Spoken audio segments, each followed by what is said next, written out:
All right, Cavalier. If you're talking about Cavalier County Health District, I am on for a roll call for Steph, but she's in SACHO, so she will be on, but she will be late. Oh, okay, perfect. And she will present for us. I apologize. I'm just here to listen until she gets on. That's perfectly fine. I'll just make a note to come back to Cavalier at the end. Yeah, Sounds great. Thank you for that. Yeah. Okay. Right. Yeah, I might have missed writing that down. It's been a little hectic. Okay. So we can go move on then to Central Valley.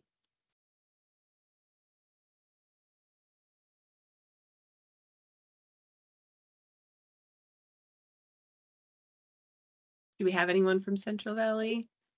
Let's see here. We can come back to that one too. I want to say there was a few emails where they were like, they might be a little late. So.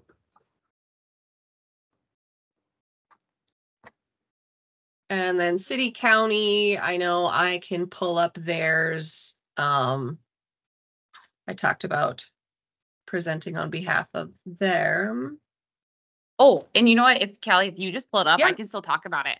Okay, yeah. Sure. That is perfectly fine. If you want me to go first, I sure can. I'm at NatCon right now in St. Louis, so. Oh, okay. I'll go and then I'll. If you're able to, that's great. I can definitely pull it up, but yeah. Yes. Michelle Obama speaks today, so. Oh, that's awesome. Like, I love you people, but I just, I'm going to go. Yeah, I would too. That'd be really cool. I have some pretty cool statistics. I just have some cool data that I collected for this grant so far. So I wanted to be able to be here and show it. So yes. What was the conference again? Sorry, my PowerPoint's taking a minute to pull up. That's the only downside is because I'm running a bunch of things. It takes a minute for me. So that's okay. It's called NatCon. They call it the biggest mental health convention in the country. Okay. So we've been here since Sunday, being able to learn, develop, connect, do all the fun things. And so this is our last day and Michelle Obama's speaking, and then I get to go home and hug my babies. So I'm really excited.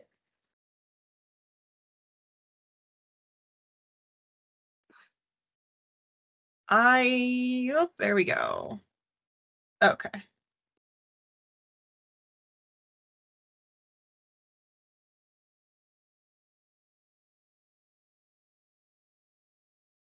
Perfect. All right. Yes. So obviously I'm Megan. I'm with City County Health. This will be our SUPTRS block grant presentation for the 2023-2026 years and work. The problem we're focusing, the age group would be the 18 to 20-year-olds, so college age.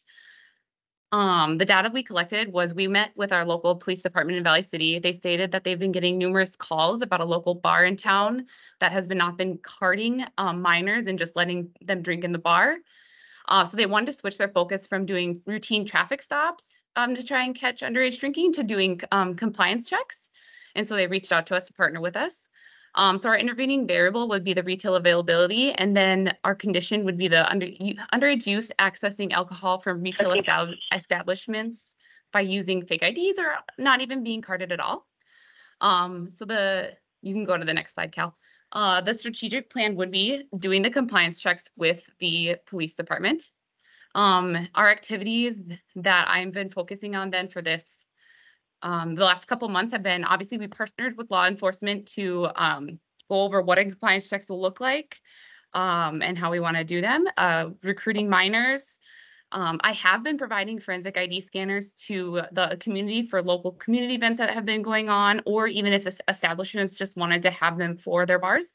And the goal would be that all liquor license holding establishments in Valley City would be past the compliance checks by 2026. Next slide, please.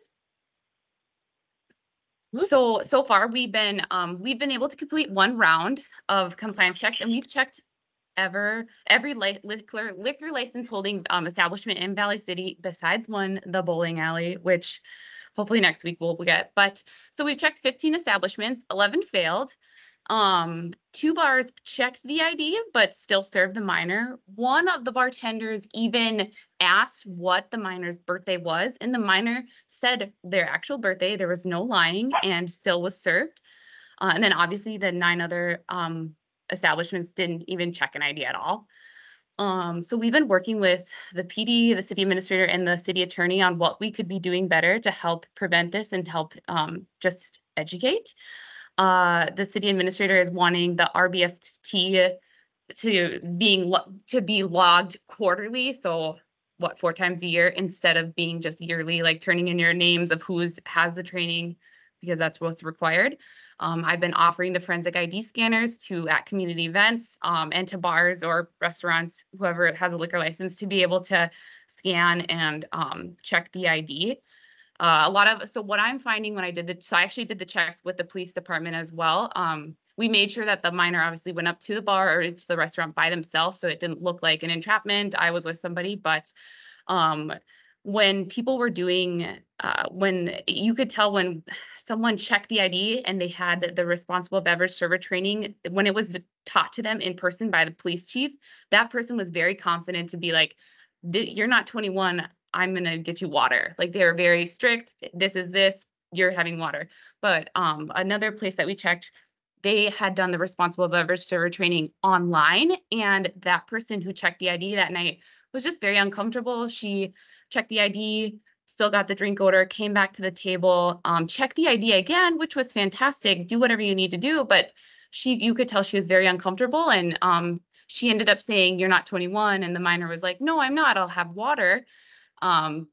And when the server came back, I made it a point to say, this was a compliance check. You did very well. Can I have your name so I can give you a reward?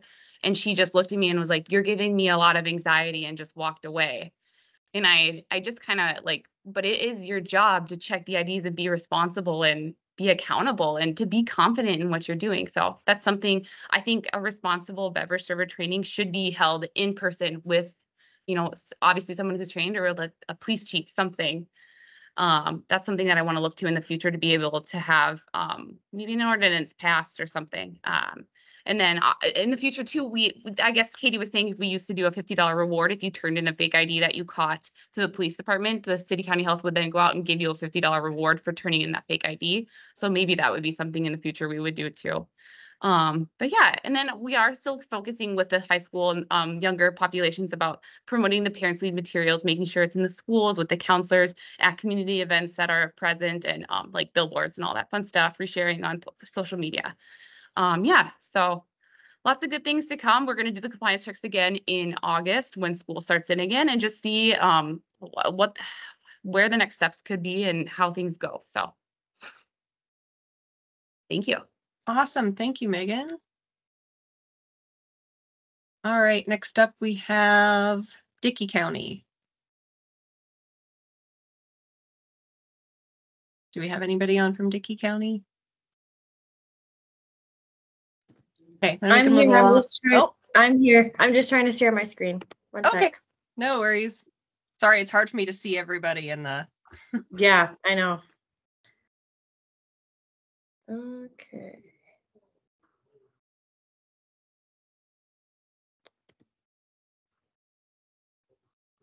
I just want to do whatever. Can you guys see this even though it's in the grid? Yes, we could see it. But is it big enough? It is for me. Yours, Okay. you did the proper way of sharing it. I just shared my screen. Oh, okay, gotcha. Okay, so this is Dickey County. Our area of focus is obviously underage drinking, but I focused more on ages 14 to 20. There are intervening variable, what is high social access. With the data that and the surveys that I had done previously, I figured out that 44% of Dickey County residents believe that youth have older friends who provide and or buy alcohol for them. And then also 17% of community members believe it is not at all difficult for youth to get alcohol from parents, which is unfortunate, but which leads us to our local condition. The behavior in our community is that college students who are returning home on the weekends are bringing alcohol from college and then they're drinking this alcohol at the shops because of their friends are still in high school. And then also I figured out that youth, through a focus group that I created, the youth are also receiving the alcohol from the parents who are hosting the shop parties that we have in in our community. Some of the activities that I have done, the best one is the Southeast Regional Coalition that we have put together, which is consisted of Dickey, Lemoore, Sergeant Ransom, and Richland. We have done recorded our own TV commercials, and then we also do monthly collaboration meetings with each other and bounce ideas off one another. So that has definitely been helpful. And then some of the activities that I've implemented in the last couple of months, we have had Casper Carnival, which I am in charge of the SAD group in our school. And so in Allendale, that is one of we do that be promoted in the high school. So all ages, and then our SAD group is in charge of that. So they get to create the ideas and figure out what they want to host and post and figure out all the games. So it's just another activity for youth and parents to come out on a Friday night.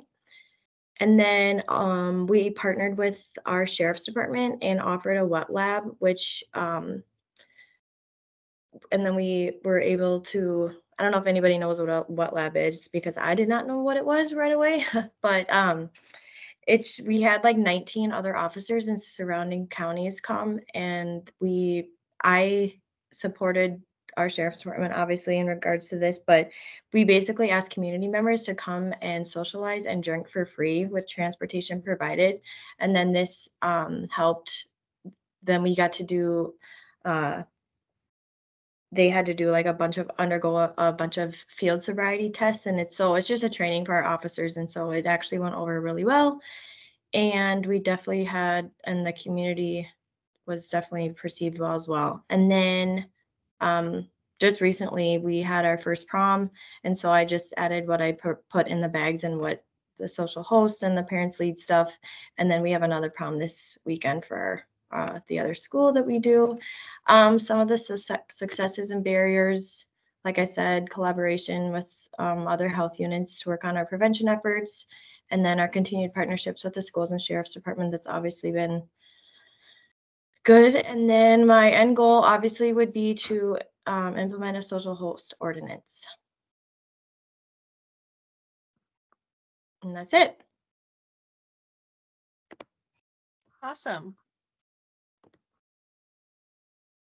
All right, next up is Fargo.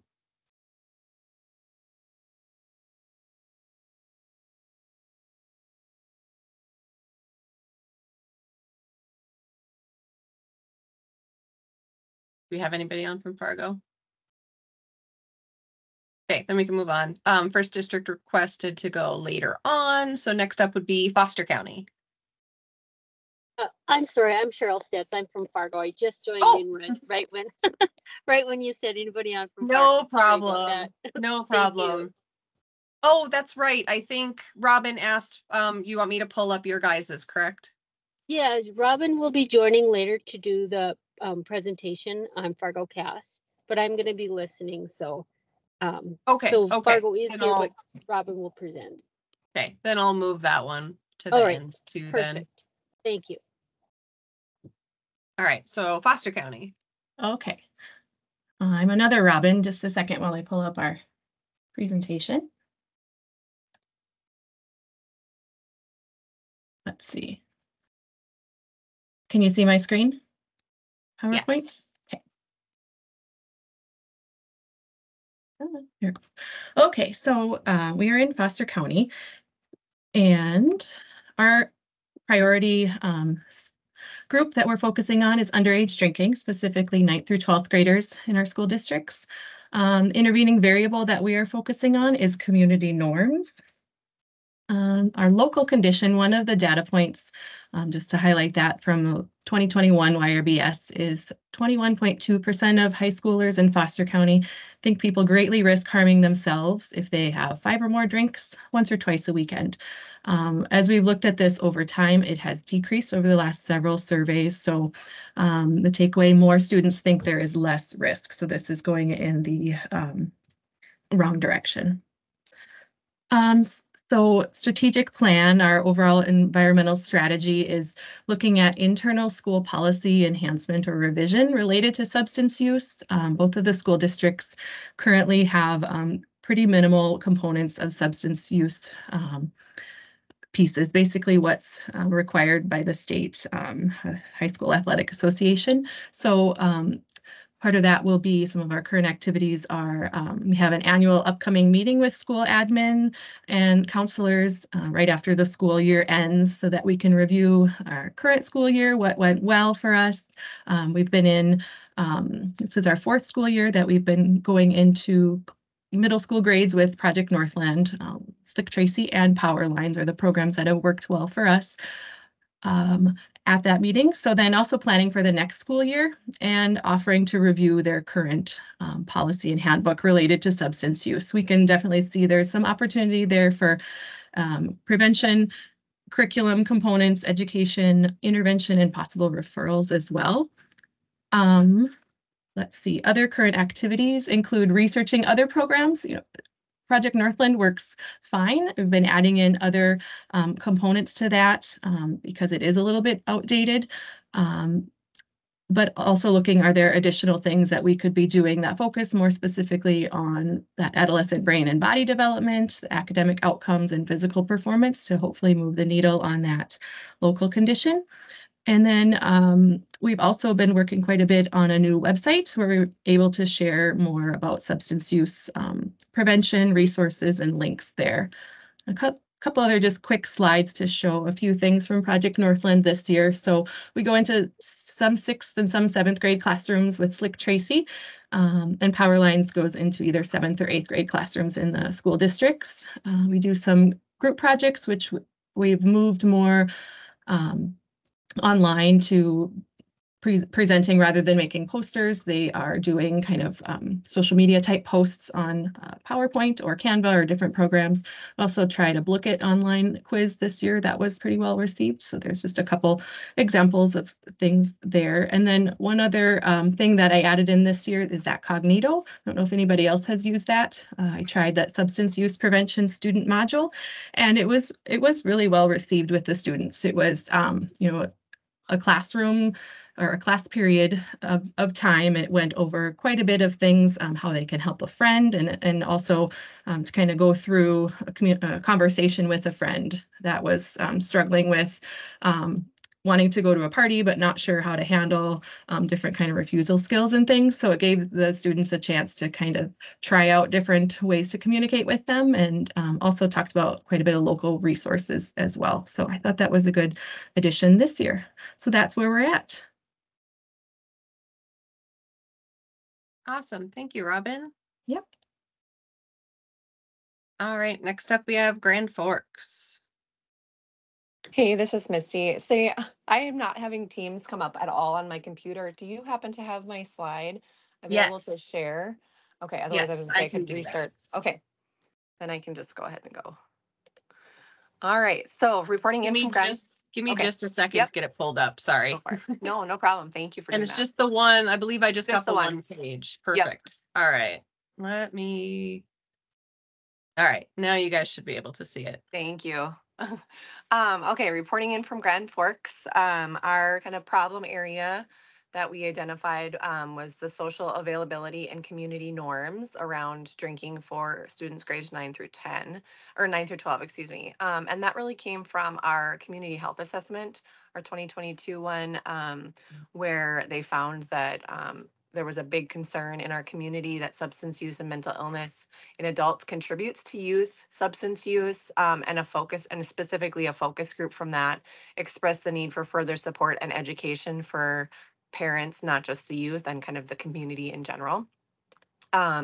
So our kind of environmental change, what can we implement to impact that, was information dissemination to enhance parental and community protective factors.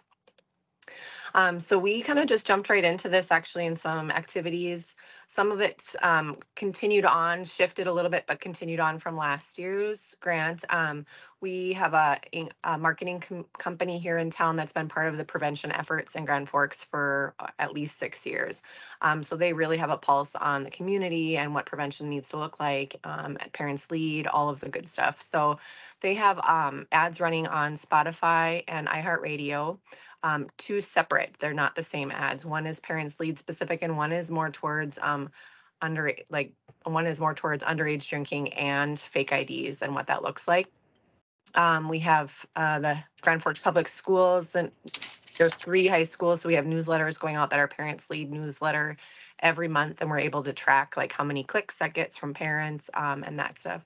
And then the Facebook page posts, we do ours on the Substance Abuse Prevention Coalition page to really just hit that whole community-wide reach that they already have established.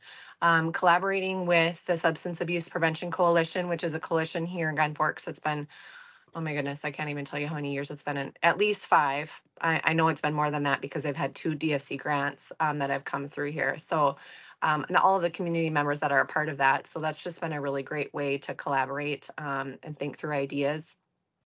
The Grand Forks Public Schools, I'm on a small task force with, they hold the Drug Free Communities grant. And so we have a small group of us that are kind of a deemed a task force where we can kind of just think through some ideas on what they're doing for prevention, what we're doing prevention, how can we collaborate and enhance what's already happening, but how can what we're doing off of this for alcohol related, and then they can maybe focus more on the drugs and tobacco side of things. So that's been really kind of neat to talk through things and start planning. Blue zones, if you don't know what blue zones is, it's really cool. Look it up. Grand Forks is the only community in the state of North Dakota that will be blue zones certified. Essentially, it's a system that brings health and wellness to an entire community. And they underneath that, they have where they look at tobacco policies, alcohol policies, and they actually have their alcohol policy person coming this month to do some stuff, work in Grand Forks. So I'm excited to visit with them after that person is gone to kind of find out some more tips and tricks and areas that we could focus on. And then the Grand Forks Police Department. And that's where my highlight is coming in. That's really cool. So that is coming up now. They're just getting these printed. It is like a trading card that the police department provides to the school resource officers. The school resource officers hand them out to students, elementary, middle school, and high school. When the police dog goes out and does its presentations, they hand these cards out. They're in at least one school monthly within Grand Forks community. And then they also hand these cards out during calls for service to the kids that they encounter, public demonstrations and department tours. So we kind of tailored that bottom chunk specific around not everyone drinks before they turn 21 and what's something that they could say. So that's all I've got. Thank you. Awesome. Thanks, Misty. All right, we've got Lake Region up next. All right, we're going to give it a whirl if we can learn to share this screen here. You able to see? Yes, we can. Okay, perfect. Well, our motto, I guess somewhere along the line, we decided together, let's prevent underage drinking. That's our focus.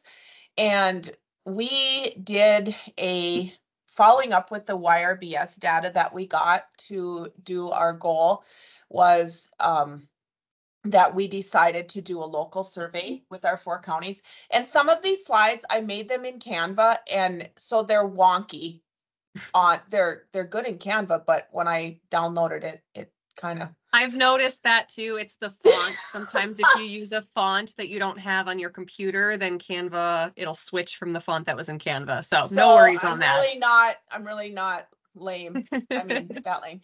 Anyways, these results that we got just validated really what we already know. They're getting it, stealing it from homes or getting it from older friends. But it was really good to do the local survey. This survey, what would prevent it? This really surprised me, parental role modeling, because we had a huge number of high school students do this survey, and they're going to repeat it in a year. The same 2 grades that took it here in Devil's Lake. So they're even choosing parental role modeling, which is great. And then where they're drinking it was not a surprise either. Parties at a friend's house or at an unsupervised location. And unfortunately driving around some. So This is what we want to achieve: reduce social access to alcohol to minors, increase public awareness on the consequences of providing alcohol, and also raise awareness in youth and parents on the dangers of it. So we are providing scanners to use in establishments, but also following up each month when we go get the numbers and training the staff, making sure they know. I feel like that's a huge thing, is just continuing making sure that they know what their responsibilities are with the scanners. We're getting as much information out in the community and trying to build some team thought about, together, let's prevent underage drinking. And also we're providing presentations to students and parents on underage drinking and parental monitoring, using a lot of the parents' lead stuff. So this is just a very busy slide about underage drinking. And these are all the activities that we're doing. I'm not going to read through them, but that's basic, because the pictures going forward will show you kind of what we're doing. Getting into schools, this was an activity that we did on protecting our brains from substance use. Really fun. I felt like I had run a marathon when we were done. My body hurt. I could hardly move. Great fun with these kids. And the kids really making a plan to protect their own brains, taking that personal responsibility. And we have developed some super exciting relationships with the schools. They're wanting us to come in. So we're becoming familiar faces. We partnered with the after prom party here, providing some bags and some goodies in there for them.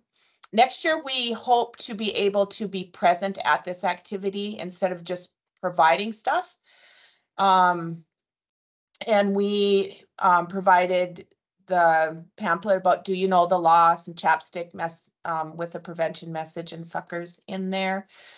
We're also, these are just pictures of the local establishments that we're taking the scanners out. And then each time we get a scanner in an establishment, we also put it in the paper to let the public know that they're partnering with us. And this was our latest one. We got a scanner take here. The bars are really happy about this. And because we go out once a month and get the numbers, we're able to see them and then visit with some people in the bars, because I usually am more of probably the talker with the patrons, and I like to ask, like, well, what do you think would prevent underage drinking? And they give me good, that I get to know what the public's thinking. Responsible beverage server training. This was our last class just this week. We had 26. Really exciting class. This popcorn is just down here because that's what we provided for a snack. But Officer Gilbertson is great, and people were very engaged in the training. We made these coasters to give out to establishments with some local data for the parents to know that 51%, they're saying it's not hard to get alcohol. And just to encourage them. This was, I did have his permission for this picture. He, we had a very good conversation about underage drinking.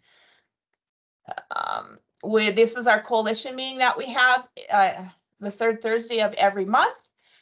We have a great coalition starting, and a lot of good thought about prevention. We have the judges coming now, along with police and people from the state are helping kind of lead us in our efforts. And then these are just some examples of the billboards that we're putting out and the Facebook posts. These two are that I have suckers glued to are my way of getting them to actually take these whole social host information and reading them. And this was on Before You Make Plans with Friends from SAMHSA. I just hook up my glue gun in my office when I have a webinar. And this is our message for the year: parenting is powerful. So that's what we plan to really use the data that we got locally in the survey and remind parents that how powerful they are in their kids' lives. That's it. Fantastic. Thank you. All right. And then I am pulling up Lemoore County here. Hey everyone, thanks. This has been great so far. Wonderful. All right, our SUPTRS grant quarterly presentation. Thank you. Area of focus for us is underage drinking. Intervening variable, high social availability of alcohol. What behaviors do we see in our communities? According to our community survey, 74% of youth can easily obtain alcohol from friends and family, and 45% steal from unsecure alcohol at home, or 48% obtain it from older friends or siblings. And according to our 2024 community survey, 92.6 consume alcohol at our area lakes, 63% at shop parties, and 59% driving around. Those are extremely high, and we need to work on that. Lamar County has a population of about 4,100 and 13 establishments that are in our county.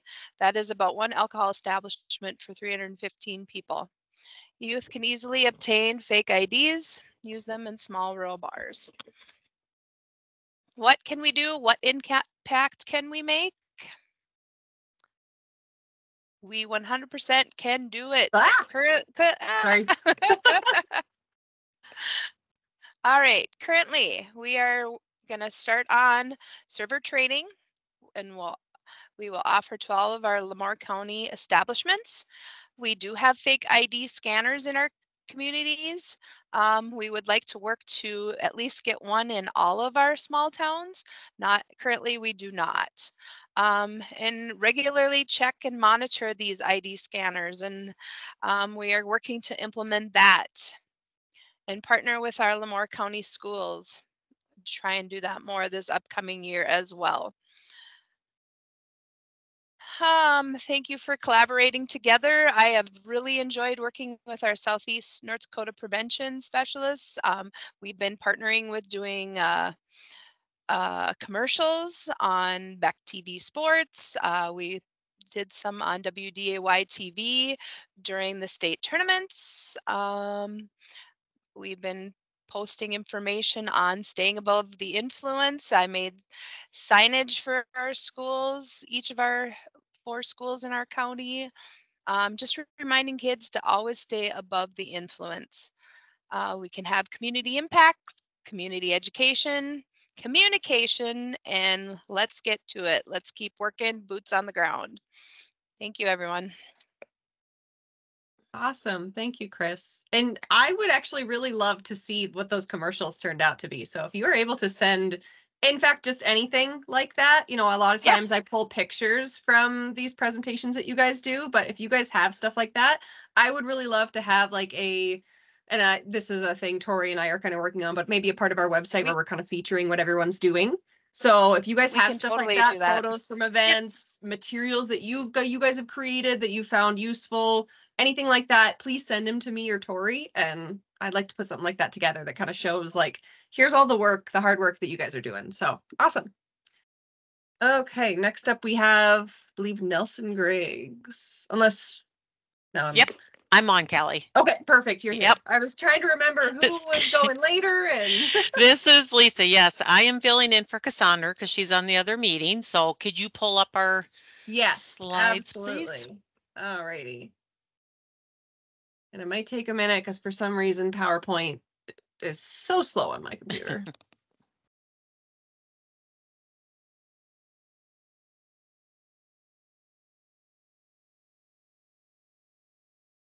I should play the Jeopardy music while we're waiting.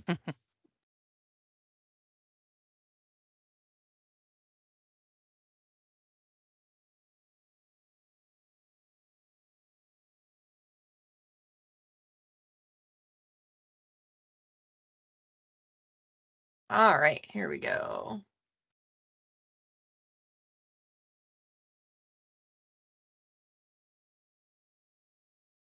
All right, super. So our problem area we chose was the underage drinking. Our intervening variable was the high retail and social access. A local condition was the fake IDs and obtaining from older adult is what we found out. And for environmental change, we wanted to implement the ID scanners and also looking at increasing school consequences. Currently, we continue to provide information to 10 different communities. We use the posters and the flyers from parents' leads. We do the newspaper ads, social media posts, brochures, the newsletters, and the popcorn stickers. For enhancing our skills, we do the webinars from the PTTC trainings. Cassandra was out last week to do the core competency training, and I plan to do it on the website through PTTC to learn more about that. And currently, in the last probably month and a half, we hit up all the schools that we work with, the 3, and we did hidden in plain sight. So what we did is we implemented this when they did a parent teachers conference. When we first did it, we didn't have, of course, a very good turnout because parents don't want to take the time or they think their child, it's not a problem. So we enticed them with gift cards.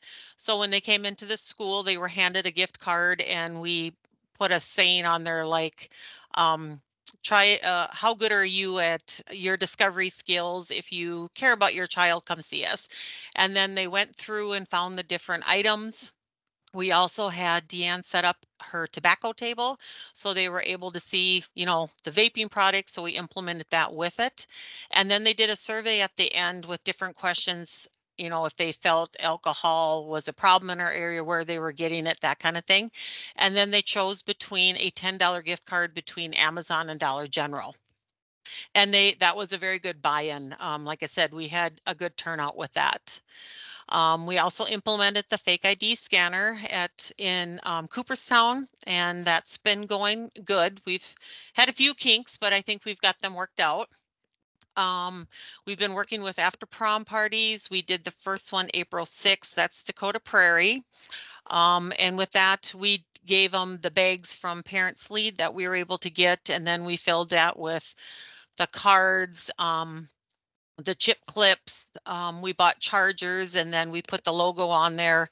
I promise to remain sober, be tobacco free, and be drug free. And then we also put information along with that in there. That seemed to go over quite well. And our other 2 ones are coming up this Saturday. Our next steps, we'd like to try to get into the school to talk more about the consequences of drinking, to change the policy also. We just feel like, I think now it's the 6 weeks that they can't be in sports or, you know, that kind of a thing. We just feel like the kids and some of the parents aren't taking that seriously enough. So we're looking at working with the school on that. Let's see what else. Changing physical design, making environment, trying to separate out the what we'd like to do here is a community event. We're going to try to do one town and see how it goes through this summer. Last year they did laser tag and it went over really good, but we're just going to try to work with them to separate so there's not drinking available with the underage, and work with that community, and then hopefully we can expand to the other communities. And our barriers continues to be the same. The community doesn't see us as an issue, and even supporting their child to drink at home because they feel it's safer. So that is our presentation. Thank you, Lisa. All right, Pembina County. Okay, I'm here.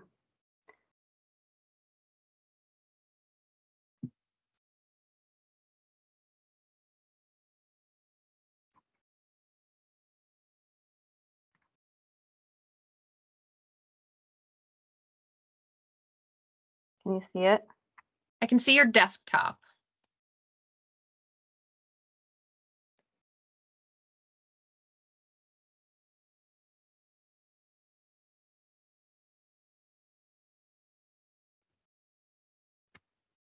You might have to stop sharing and then, yeah, there you go. Oh, there we go. Yep. Perfect.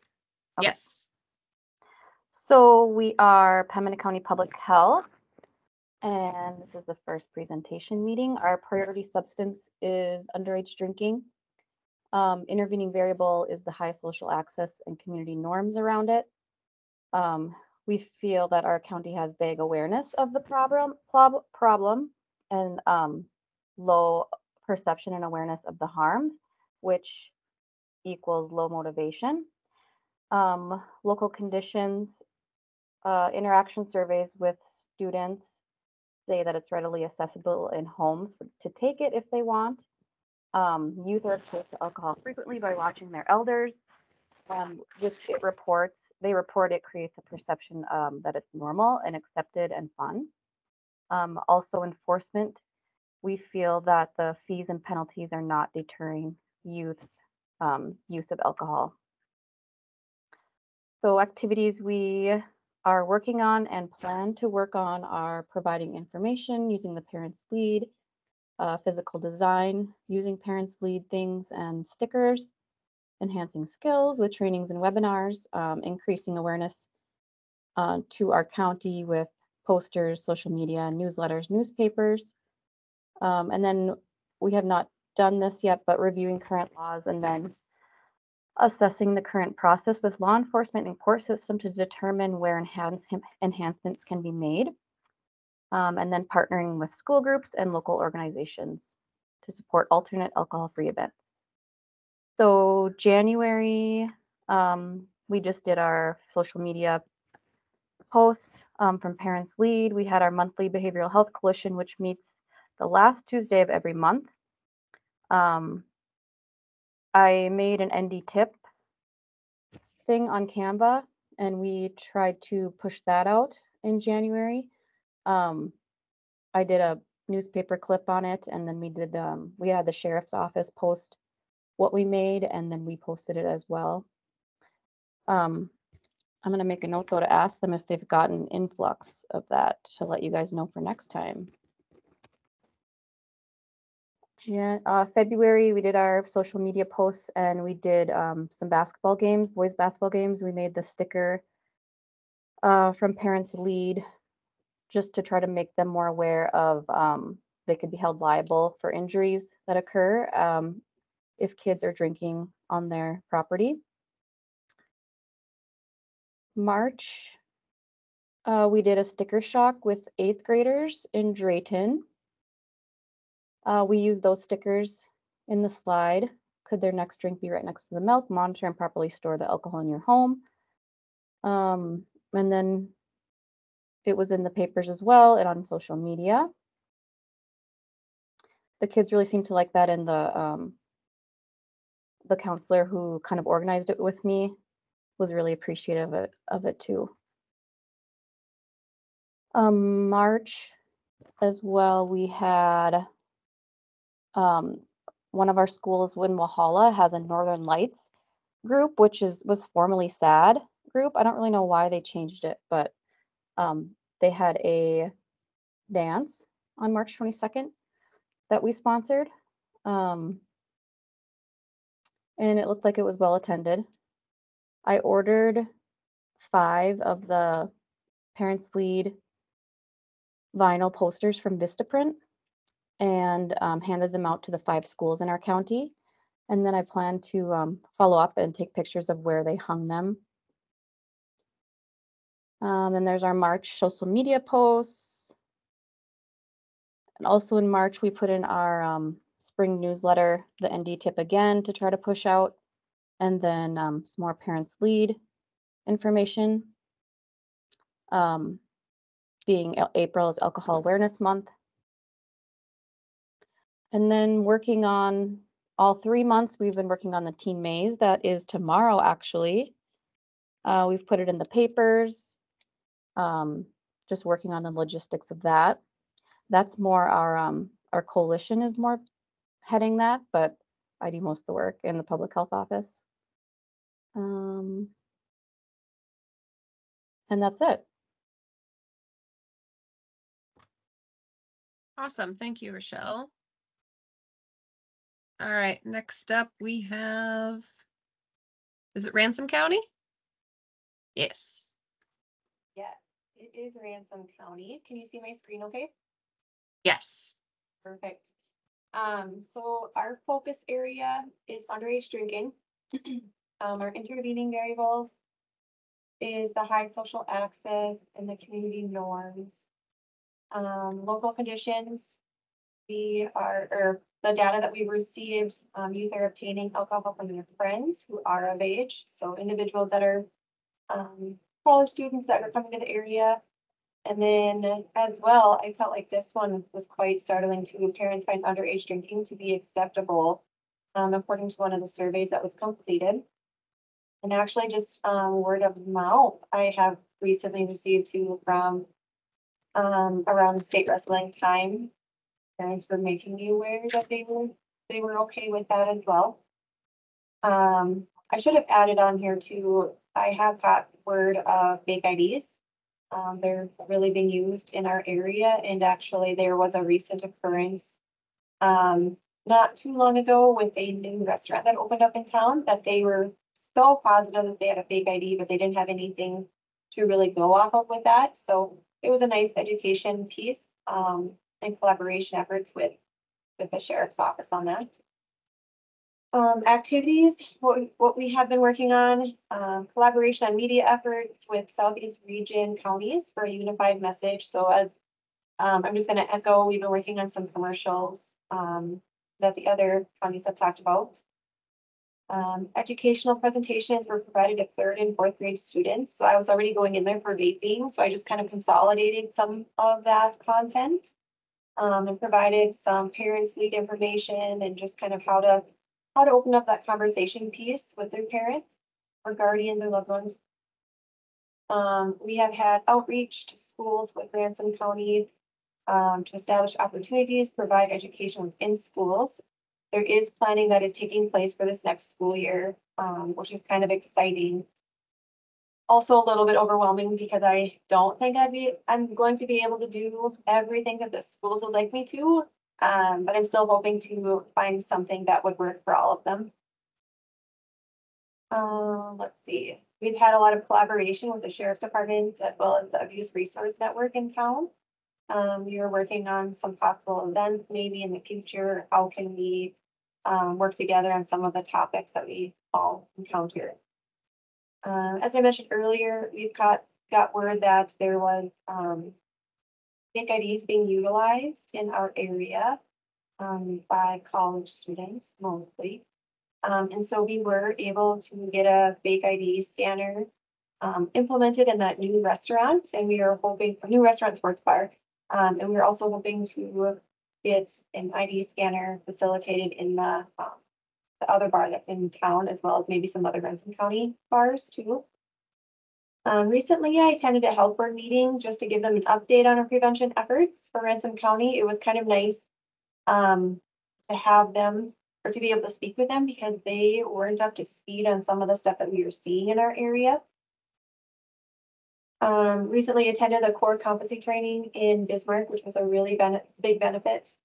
Also been pretty busy with the COP meetings, growth partner meetings and trainings, and any monthly meetings that we have. And then also planning and brainstorming on the regional meeting activity that we are hoping to have take place at the commissioners meeting. There's 5 county commissioners meeting that we learned about that we are hoping to be able to implement something at one of their meetings. Something else that I forgot to add on here is that we've been pretty busy with just youth and education overall, but one of the events that we recently participated in was the North Dakota Harvest that was held in Ransom County. We handed out some parents lead cards and information at those events.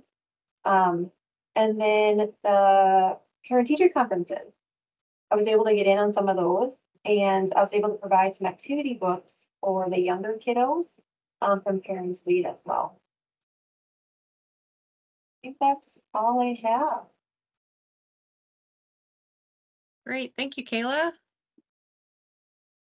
All right, next up is Richland County.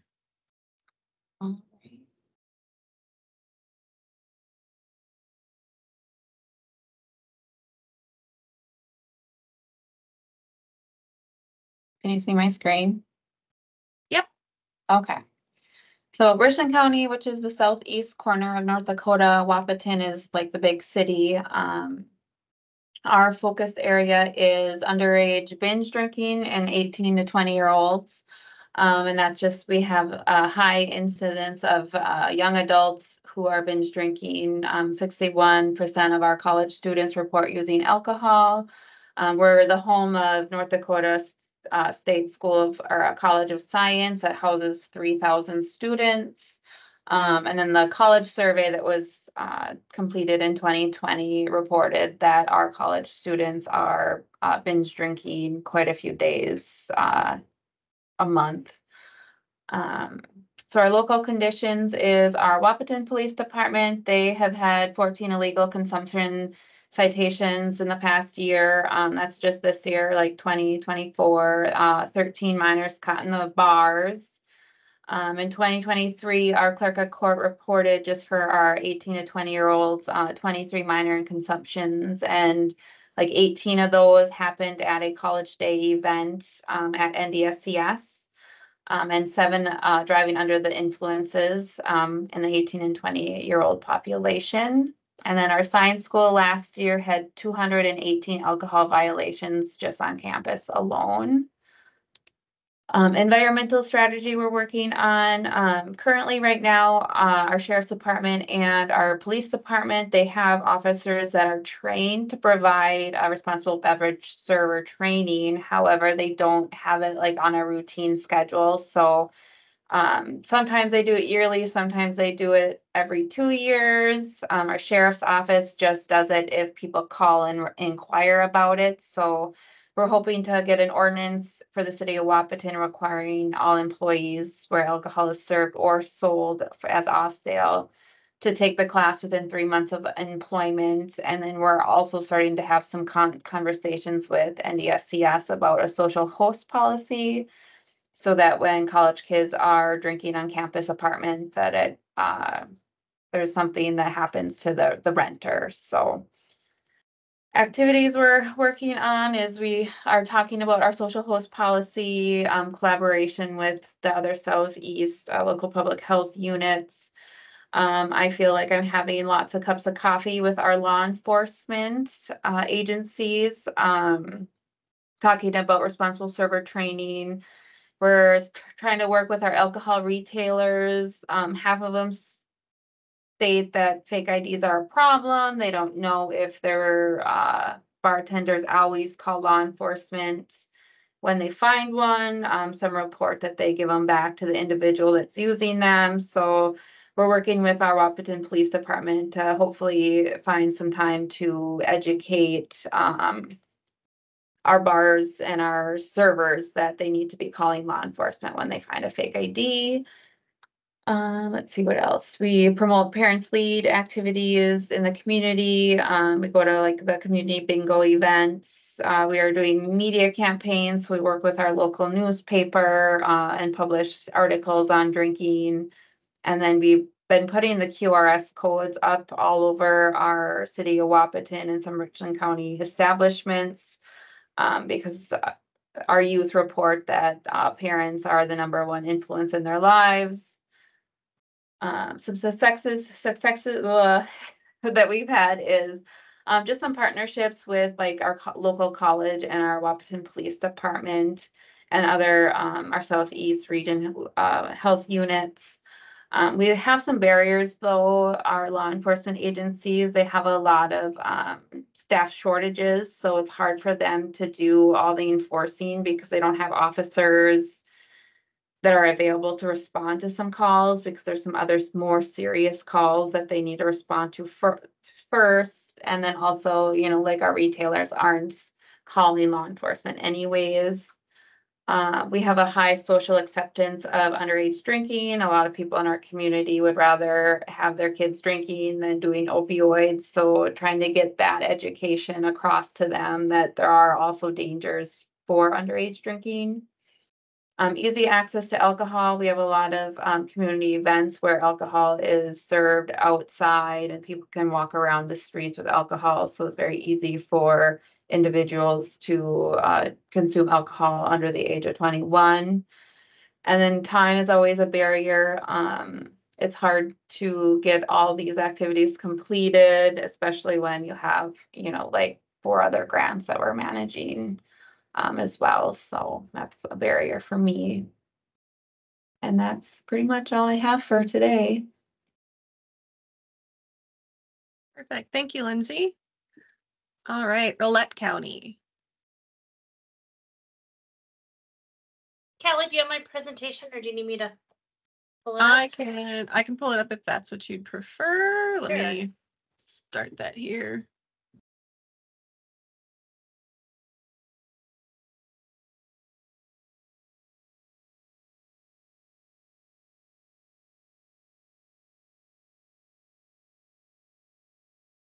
Every time I open it, it loads and then it says 0%. So I don't know.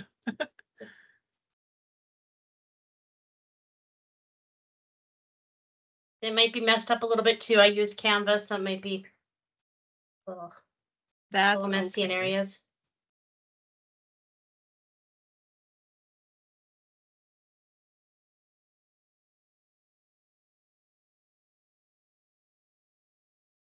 Come on.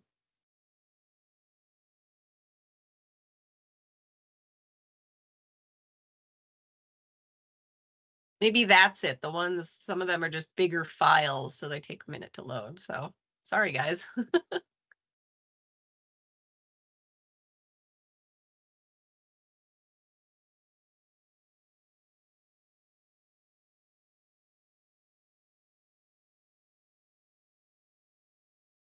We'll have to preload them next time, open them up and. Yeah, I'll just have to have ready them go. all open.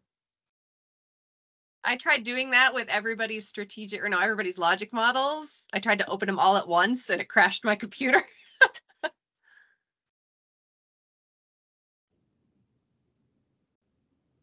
Oh my goodness.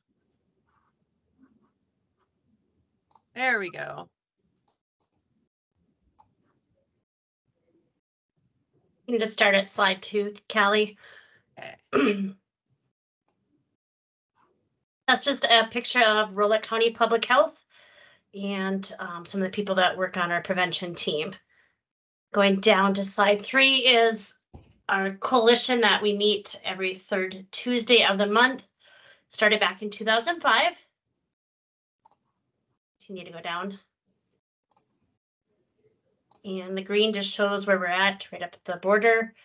Trying to look for the right people, right meeting time, and sometimes we've been sitting around 8 or 9 other people from other agencies that have been joining us, but trying to work more as a working coalition than just kind of meeting and saying what we're doing.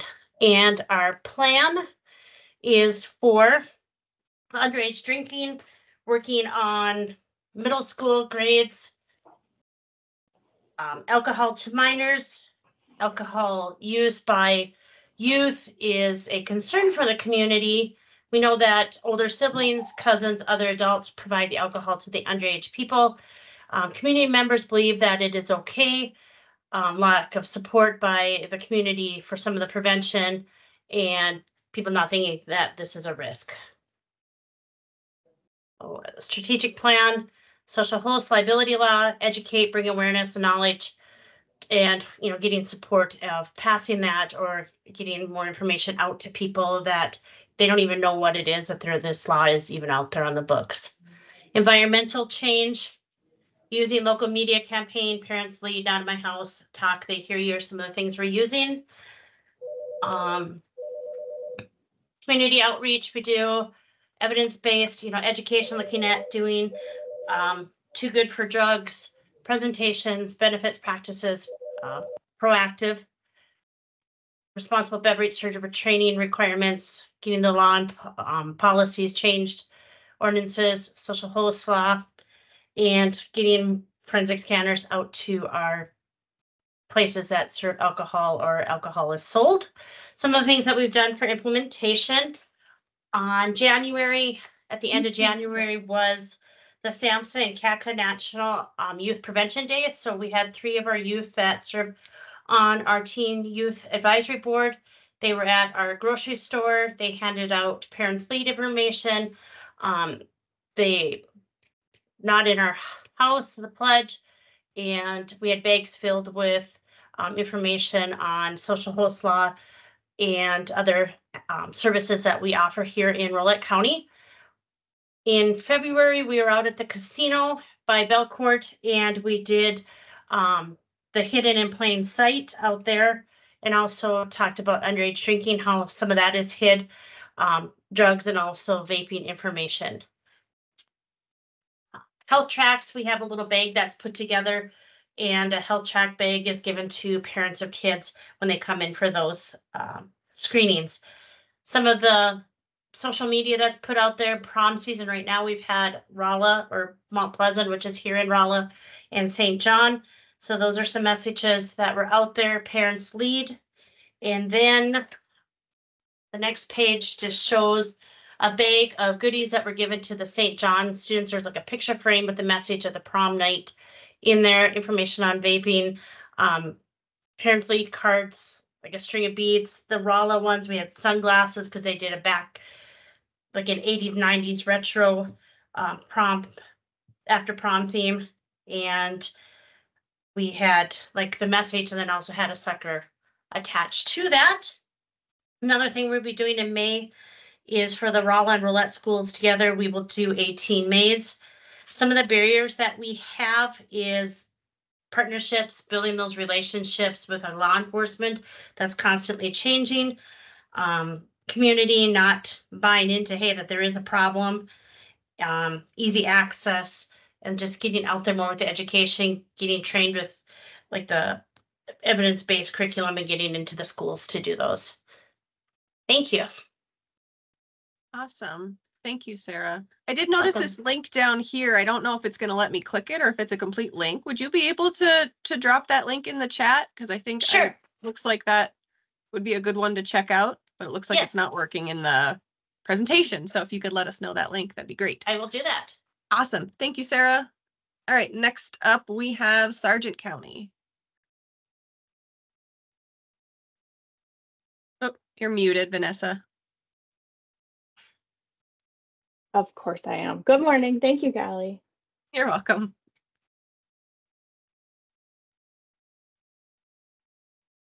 You guys see my screen? Yep. Okay, so this is where Sargent County is, southwest corner of North Dakota.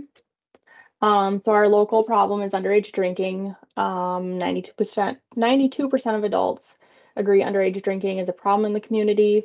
53.8% of participants believe underage drinking is a problem in Sargent County.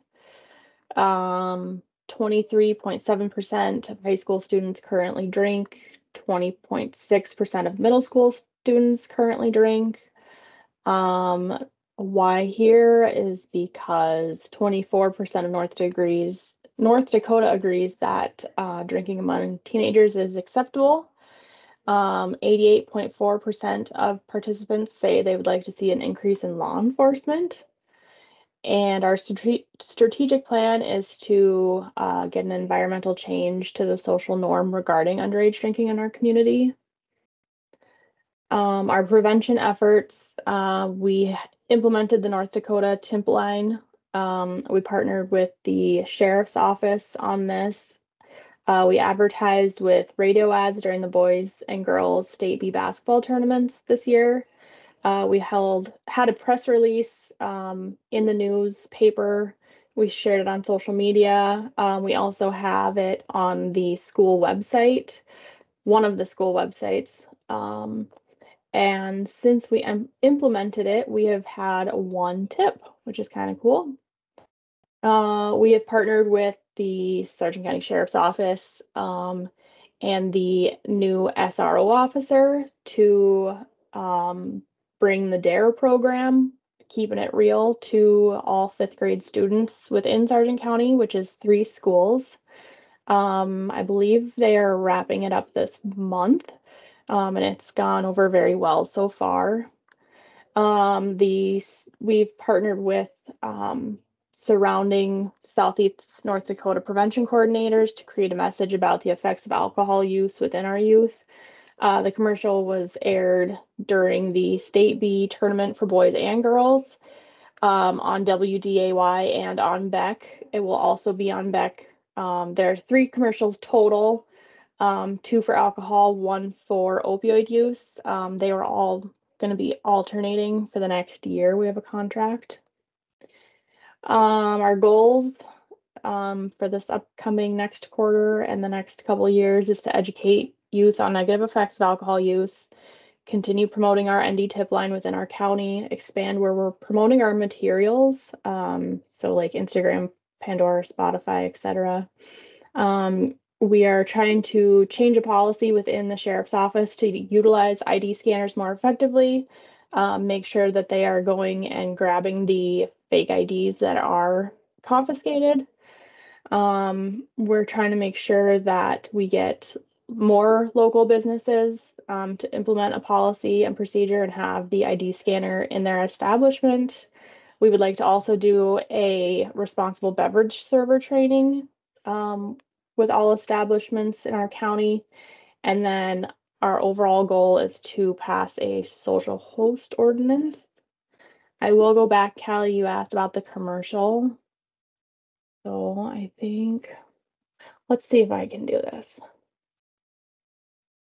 Share this window.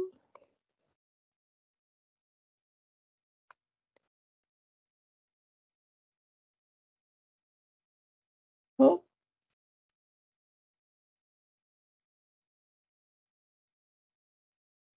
Are you guys able to see it? Yes. Can you guys hear it now?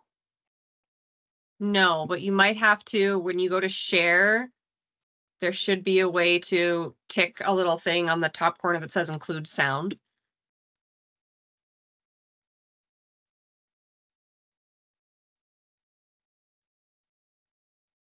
Share audio, look at that.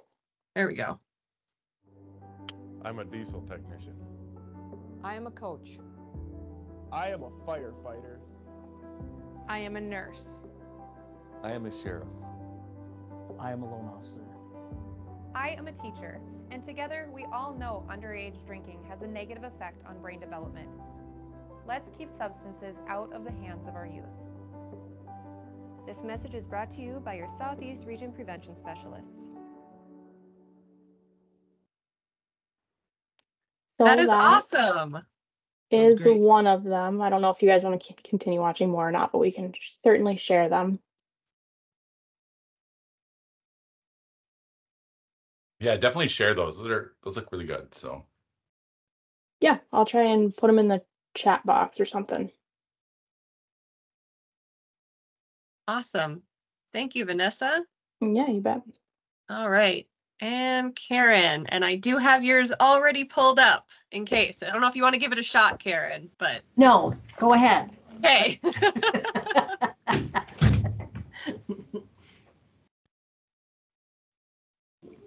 All righty. Okay.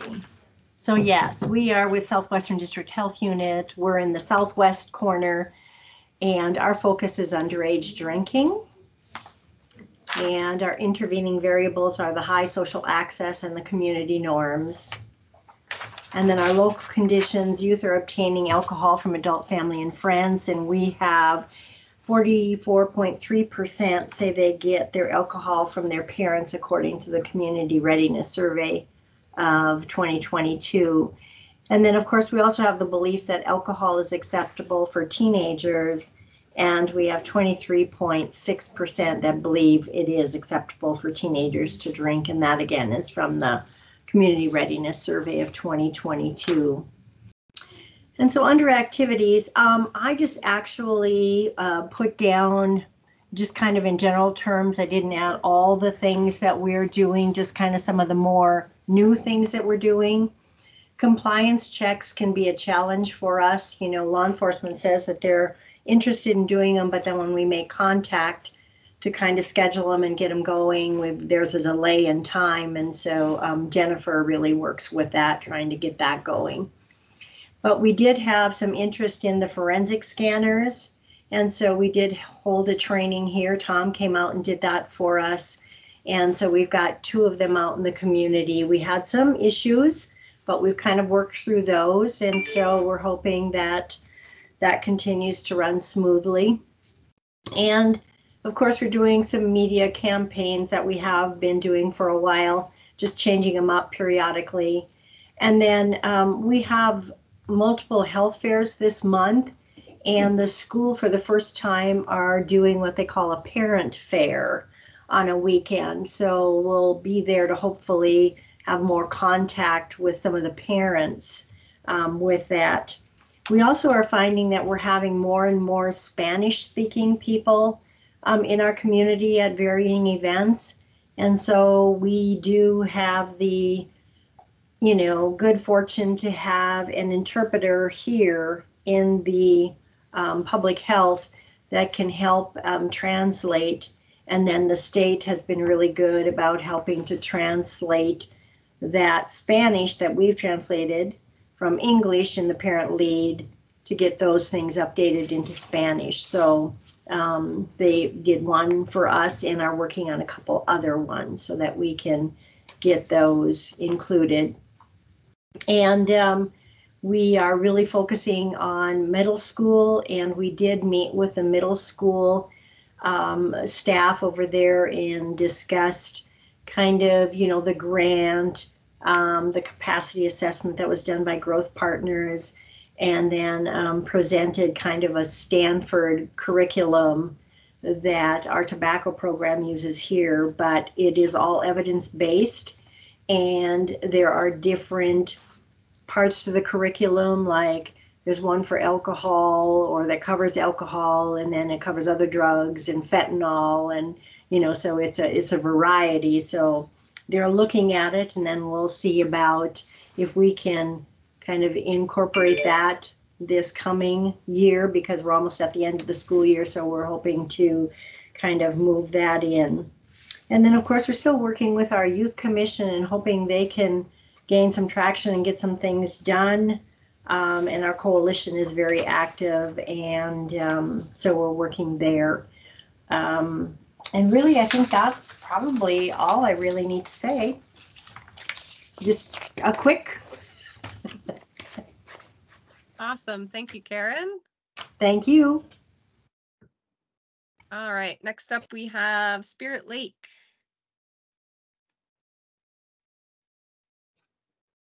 Is Mardell on? Okay, if not, we can jump to Standing Rock. I can Tammy? do it, Callie. Perfect. I didn't do a PowerPoint. That's okay.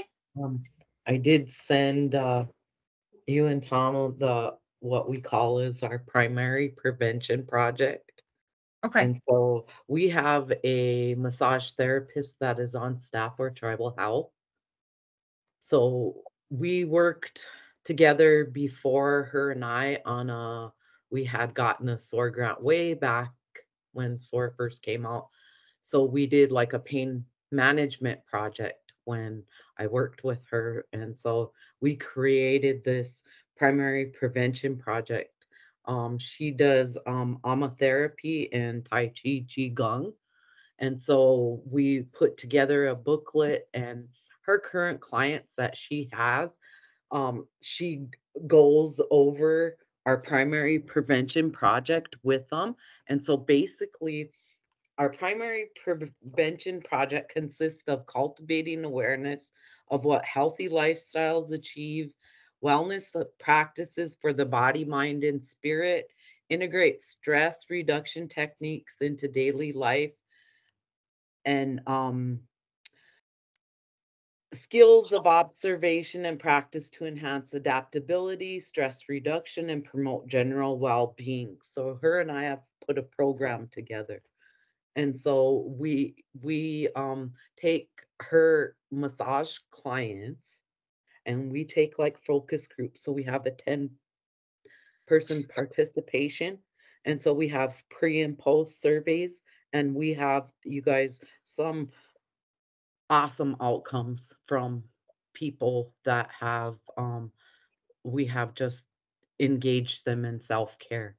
And so in doing that, bringing something new to a reservation, to home, to something is always not accepted right away. And so we've started real slow. We're trying, we will be hopefully getting the focus groups that we wanted. We also wanted to and the high school's waiting. We're waiting for approval to go out and start with a group of high school students. So doing that, we got to start Men's Way. Thanks to Western Plains Public Health. I want to send a hats off to them, because sitting in the room the last training, I thought, oh my God, Standing Rock and Western Plains have worked together ever since I started here. And I'm like so proud of that collaboration and that partnership, because out of that comes a Healthy Lifestyle Coalition, which I've been part of ever since I started. We do currently, we on the 25th next week, we will have a walk for wellness, which is coordinated with Western Plains Public Health and the Standing Rock High School and tribal programs. And it's always been an awesome turnout. We also had a youth wellness day out at Standing Rock. At one point in time, we had the governor's wife had been our keynote speaker. Well, we reached out again and asked, but because of the busyness of their year this year, she wouldn't be able to attend. So we did have our current HEW committee, Health and Welfare Committee. That's who Education and Welfare Committee, that's who I report to. They're all women, and they're all in recovery or have had a lived experience. They had did the presentation for us and the keynote, and so we've had breakouts during the youth wellness. During our training in March, we also have a career day out at the Standing Rock High School. With all the consistent events that we've had with the Standing Rock High School, we've reached out to all other schools on Standing Rock to either participate or use our expertise in helping them set up their own. We haven't been very productive in that area, so we're working a little bit harder to get better at that. Our powwows will be coming up for May, going into May through September. We'll have those. I think I shared at the meeting again. I want to my hat goes off to our sixth graders here at Standing Rock that went in front of our tribal council and presented that a new drive-through liquor store is trying to come up here on Standing Rock, and these young individuals reached out to our tribal council and said they didn't want that. They want something different. And so to follow through or follow up with that, I will be going to the classroom and see if they would be interested in jumping on our Not in My House campaign. And so maybe just trying to partner with them. Also, I reached out to Tom because our casino asked for ID scanner. So I was all excited for that. And so I'm excited because this is something new too for me. So listening to others that have done some of the ID scanner stuff is real beneficial for me coming in new for it. And always my curriculum, my consistent curriculum, my primary prevention project, and our consistent alternative events that happen have made such a big change here on Standing Rock with just discussions on like our Men's Way, trying to change our stigma verbiage here on Standing Rock and just talking about no judgment, changing words from sobriety to recovery, relapse, just changing some of that stigma, getting people comfortable with just talking about it. So that's kind of, I guess, mine in a wrap up. Awesome. Thank you, Tammy. Yep. All right. We've got Steele County next. All right. Can you see that? Yep. Okay.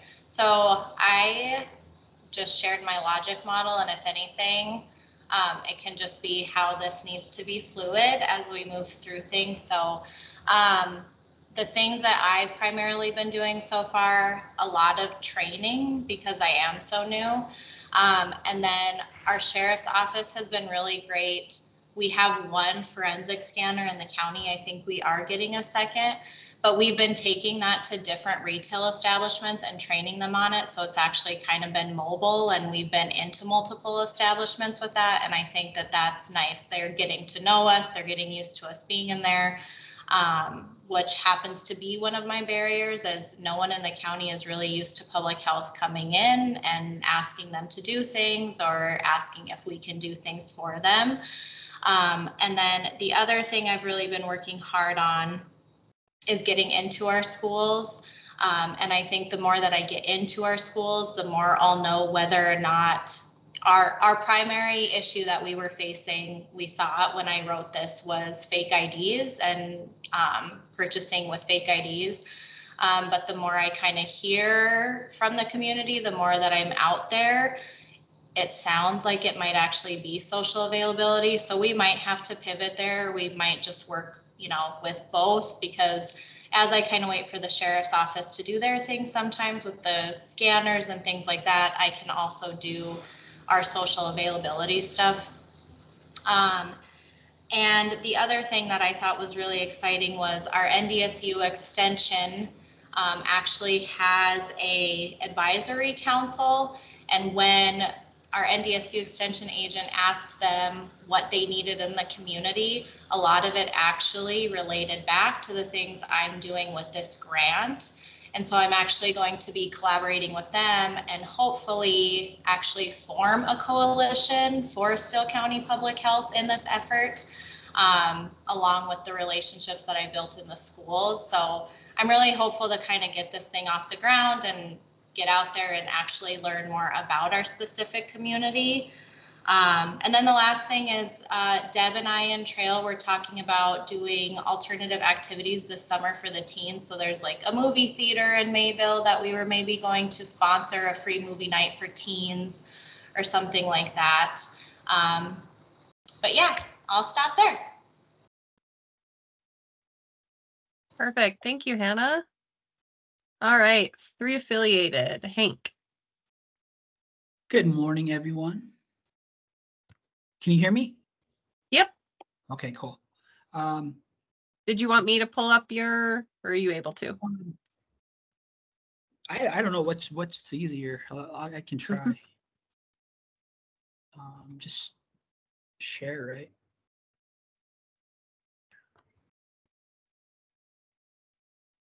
Or yeah, can you try to pull it up? Yes. I was able to finally get it into a PowerPoint presentation now. And it doesn't have to be a PowerPoint. I'm actually going to pull up the PDF that you sent me originally, since that's a little bit quicker. My computer seems to not like PowerPoints. So how do I share my screen? So on the very top got you. right hand, there's a share button. And then you'll want to select whichever screen.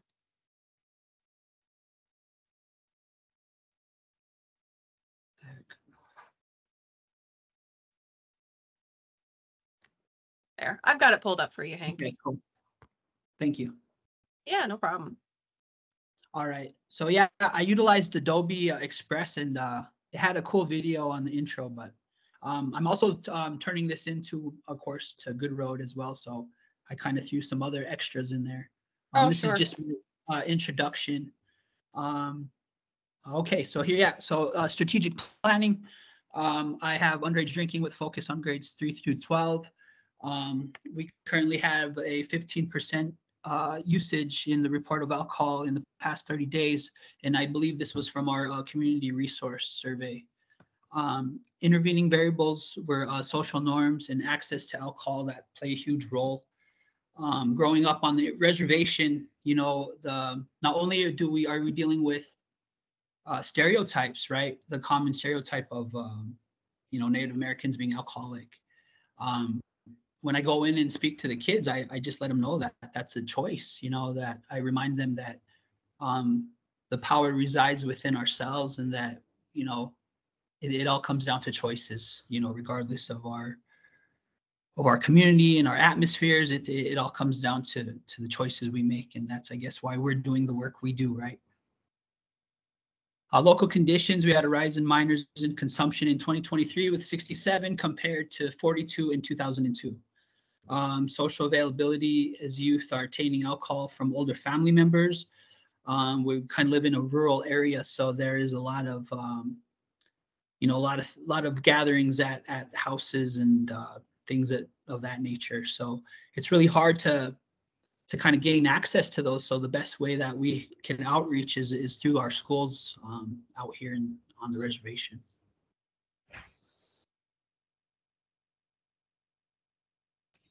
And so our strategies were work with local law enforcement to help implement a new host law policy, weekly presentations in the schools along with our SROs currently.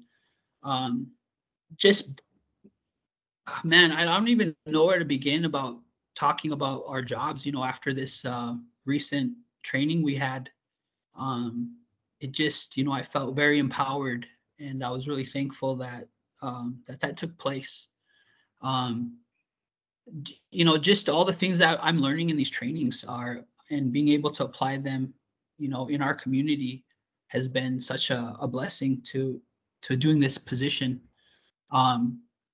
I know that there's a lot of things that we do as far as, being at our community events and everything. So we typically have weekly events here within our community centers. So I definitely be present at as many as I can, as well as having our booth set up and disseminating our parents' lead information, things of that nature.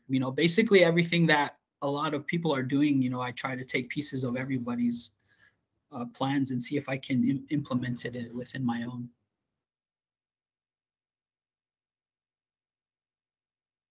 Some activities, I have been meeting with our local retailers. I will be hopefully getting with Mr. Volk to get a ID scanner put in, but I do have our local bar they're interested in being a part of this, as well as our casino.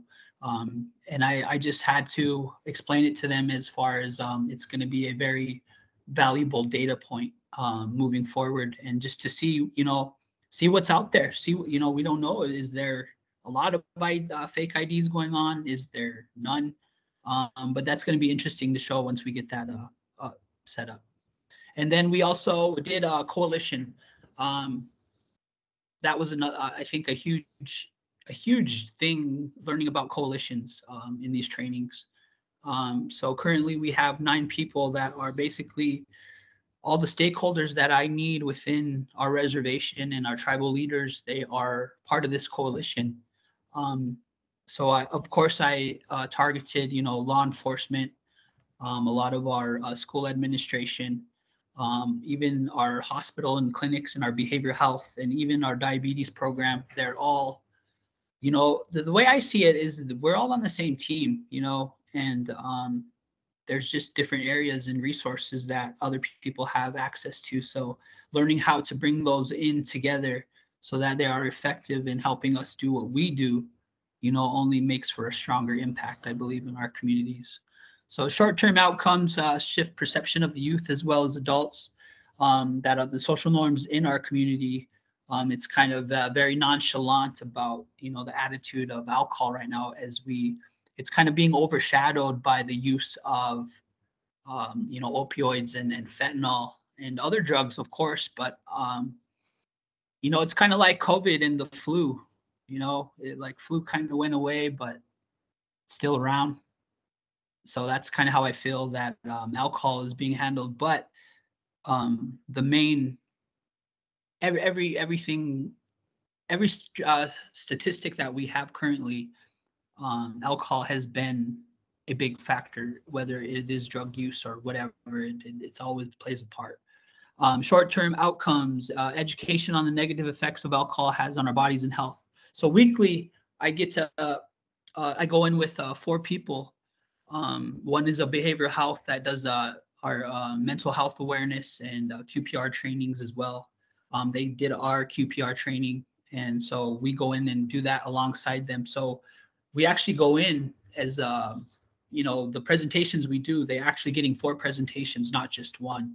And I feel that has been a very impactful way of approaching our school system versus having, you know, 1 assembly a week or a month that they're all cramming into the gym. You know, it's really hard for them to gain their focus. So this year we switched it up and we started just tackling classrooms. And you know, it's a more intimate setting, and these classrooms are outfitted with these awesome like touch screens, and you know, the social media access is all within these classrooms. So it's been really great as far as presentations goes. So we just continue. We're going to continue doing all our presentations. I think that's probably our best. That's probably our biggest asset we have right now, is the connection with the schools and the students themselves. Intermediate outcomes: decrease fake IDs and curb the access to alcohol and retailers selling to youth, and provide server training to curb over-serving in our local establishments. Some long-term outcomes: my goal is to help decrease the number of minors in consumption in 2024 by 3%, and to continue to monitor monthly surveys to our students grades 6 through 12. Thank you. Keep it sunshine. Awesome. Thank you, Hank. All right, next up we have Towner County. Good morning. Good morning.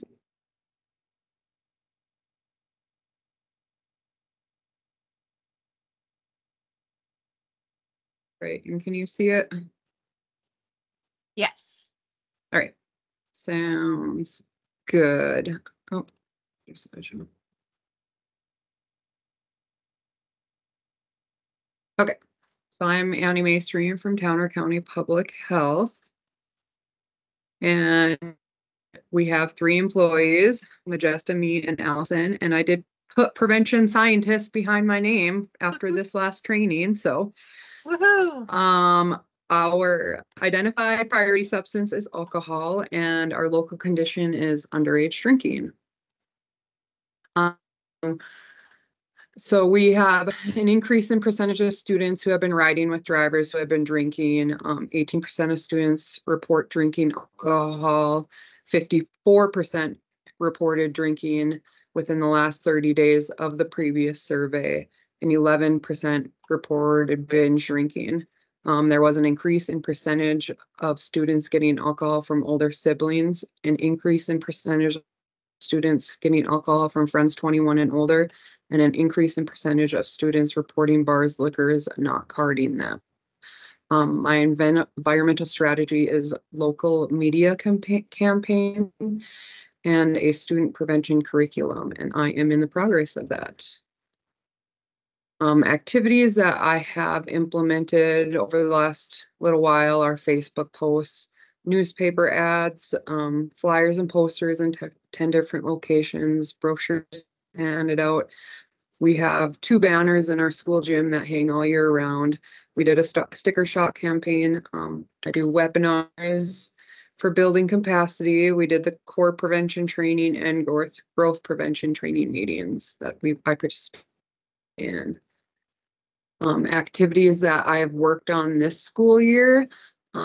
We are in the process of the implementation of an alternative event, which I collaborate with the junior parents to host a alternative after prom party.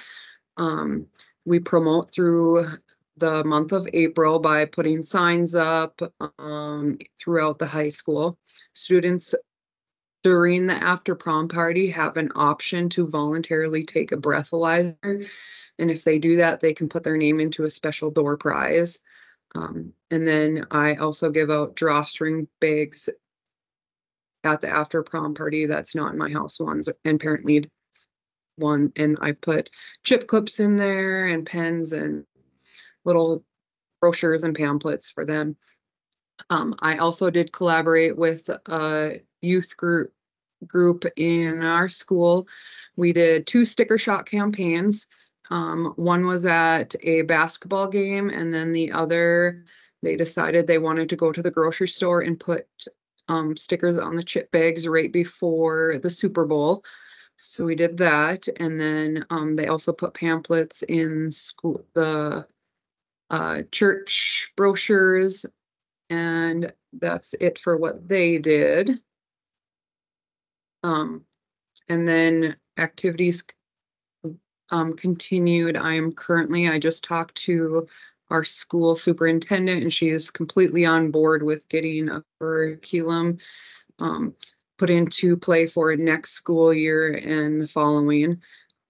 So I'm just searching for the best one for North Star students, especially through that blueprint that they gave us at the last meeting. I'm really excited about that. And then barriers have been for my office maternity leave, because there is something in the water, because I got pregnant, then our other nurse got pregnant, and now my boss is pregnant and will be returning from maternity leave. So in the last year, we should be fully staffed now again, starting in 2 weeks. So that's about it for Towner County. Awesome. Thank you, Annie. Thanks. Next up, we have Trail.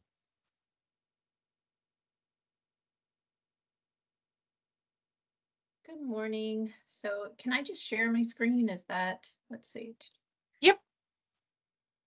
Share screen.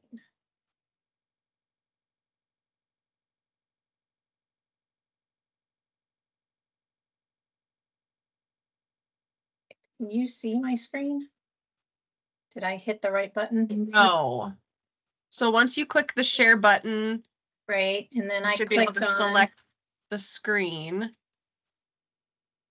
and then do I have to hit the add background button? Is that what I do? Nope, you should be able to click on the screen, and then once you click on the screen, it should come up. But if you're having trouble, I can try and pull it up too. A really easy way is if you have your presentation open down on the bottom of your screen and hover over it, it says share the screen and it just pops right up. Oh, I'll try that. I just have Yeah, I other didn't know stuff. that. I didn't until today either, but it was really easy. I hovered over my presentation down below and it says share this window. Nice. There we go. Can you We can see see it now. anything There we go. Yep, we can see it. Okay. All right, so this is us, Trail District. Our area of focus is underage drinking, high school ages, and our information came from YRBS. It's a lot of the same of what everyone else has shared, the social availability, ease of obtaining, parental modeling. There's a lot of adult binge drinking and understaffed law enforcement. So the local conditions as adults are supplying alcohol to minors. Fake IDs are being obtained, and there's a low number of minors in possession charged due to shortage of law enforcement. So the activities that we've done, our main big one was a coalition kickoff, and we had almost about 40 people in attendance here. We had the members from the County Board of Health. We had law enforcement from the local sheriff department, the Crime Bureau of Investigation, state police. We had the occupational nurse from Sugar Crystal. They're a huge employer here in Trail County. Mayville State University. We had our state representatives and our senator. Human Services, Trail County Health Officer. One of the First Lady's assistants, Raina, she was here, and several other health units came. And then our state health officer, Dr. Wiebe, gave a presentation as well. I guess, yeah, this is, so that did really well. And we ended up with a big newspaper article in the newspaper talking about the coalition. It's not, I mean, while it is geared towards youth drinking, because our county is so small, it's going to address all health issues in Trail County. So, and then other activities were promoting parents lead through radio ads. Those run, I forget how many times a day. KRJB does the radio ads for Parents Lead, and then at your live events, which are when they're broadcasting like local football and I guess basketball, whatnot, they will have a visual that we have given them that has Trail County and Parents Lead information on it, along with something that's similar to what the radio ad is doing. I've also distributed those Parents Lead playing cards in waiting rooms. I've put up flyers around local businesses on their bulletin boards, and we're doing a lot with social media posts, and we are in the midst of updating our website. So we're also going to have Parents Lead information there as well. For post-prom, 2 out of the 4 schools responded to my invitation to help with post-prom events, and they we had a breathalyzer. Oh, well, let me back up a little bit. First, I did social media posts and newsletters to parents, and the social media post went on the school's website, their Facebook page. And then they also sent out a newsletter. So let me see if I'm going to be able to share this window. So this was the newsletter that we made to go to parents, and it was just reminding them to talk to their kids. So they could go, this QR code sent them to Parents Lead website, and this one sent them to the Parents Lead Facebook page. And in addition, this was what they posted on their social media page. And this QR code sent the parents to a questionnaire that hopefully, are you still seeing everything I'm sharing? Yep. Okay. So this was a questionnaire. So it basically asked them if they have someone attending the prom, and if they have the information, like, do you know what your kid's going, who are they going with, etc. Do they understand the dangers associated with underage drinking? Are they committed to not providing alcohol to minors? Have they recently talked to their high schooler or teen about alcohol?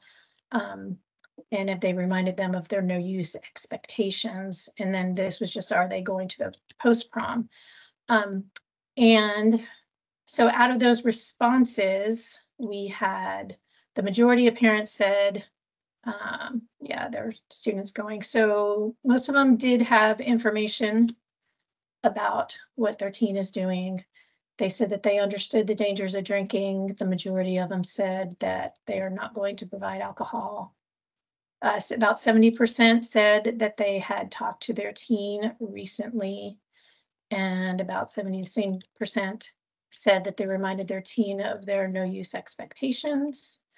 And when the parents finished this, they got a little message at the end of their survey, and maybe I don't have it here. And it also led them to, is it? No.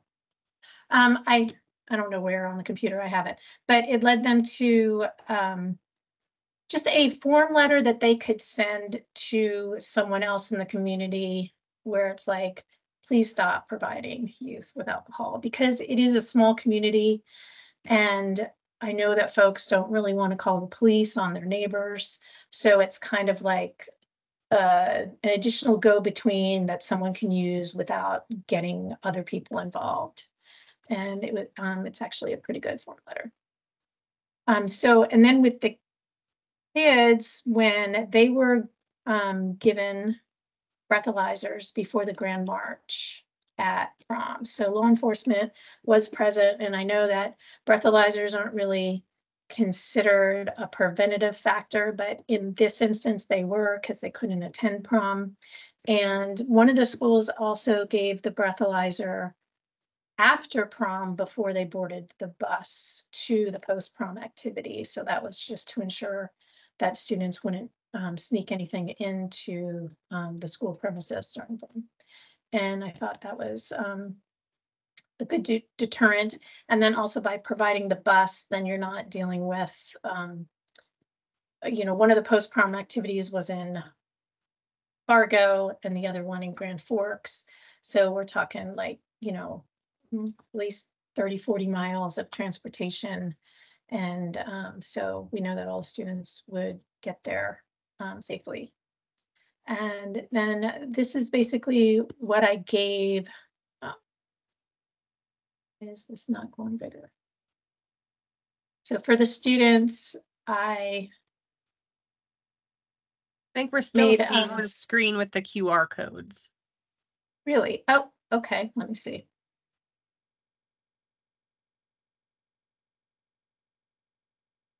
Oh, so did you not see my questionnaire? My form? Okay. No, it might be if you're sharing your window instead of your screen, that might. That's probably why. Okay. Yeah. Well, So if you share your screen, then it'll share whatever is on the monitor and you can move things around without it. So you can see this that says Mayport post-prom activity? Yes. Okay. So this is what were given to the students. We also gave them some lifesavers that were stapled to this. And this gave them information about what happens to their brain when they're drinking and how exercise can raise those endorphins as well, which was, I thought kind of appropriate because they were going to Sky Zone and then the other one was YMCA. So they were, you know, involved in exercise at the post-prom activity. And then on the other side, it just has more information about the short-term and long-term effects of alcohol. And then this doohickey, and I will bring you back to here. The students were given, when they scanned on that QR code, they were asked, you know, what school of year are you in? Are you from Hillsborough, or if you came from a different school? And then in the last 30 days, has their adult spoken to them? Have they talked to you about zero tolerance? And then I also asked them about when they talk to their parent, like, do they find the talk awkward or meaningful or honest or whatnot? And then who generally initiates the conversation. So in those responses, which I found interesting that here where the parents had said, it was really a large majority of the parents said they talked to their students, but here only 60% or 32% said, yes, my parents talked to me. So I don't know if the kids aren't listening or if the parents, you know, there's some kind of disconnect there. That was pretty significant between over the parents, 70% reporting that they had talked to their students. And then here, the majority of respondents said that when they have their conversations with their parents, it is honest and open. They feel like they can ask real questions and get honest answers. So I thought that was really good. Who generally initiates it. And let me see if I could bring it here. We're getting some requests for you to share maybe this survey after the presentation, if you're able to do that. Oh, sure. As well as like your post-prom flyers. So I made this little video. So after they're done taking this survey, they get this video. I don't know if I'm going to be able to get it to play on here. No, I don't know. But I don't know if you could see these guys. They're I took Grumpy Cat and I turned Grumpy Cat into prom dates. and it just says, do you like it when your date drinks alcohol? And then the two red nose come in here. These guys are dressed Western because Mayport, their theme was Western. And then there's just a really loud, gross burp that plays when this goes on. So it was just a little something that I added to the end of it. And so getting back to PowerPoint, yeah, I could send you all that stuff that I share. Some of that, like the parent letter or the neighbor, will you please stop giving alcohol to our youth? That, I don't know how I found it. I found it somewhere on the web. That was from some other coalition that, like, I don't know, was in like Illinois or something. But so, okay, that covers prom. For law enforcement, we do have one forensic scanner. We're hoping to implement a second one. And I'm also hoping to promote speak volumes in bars. And that mainly goes to parental modeling because we have a lot of binge drinking here. My barriers are schools are slow to respond. We have limited staff. We have, and I'm part-time, so I really feel like I'm constantly just trying to get stuff done just in time under the wire. And it's also changing parents' attitudes and behavior. So I think that about covers it. So. Awesome. Thanks, Deb. I know we're getting, oh, sorry, go ahead.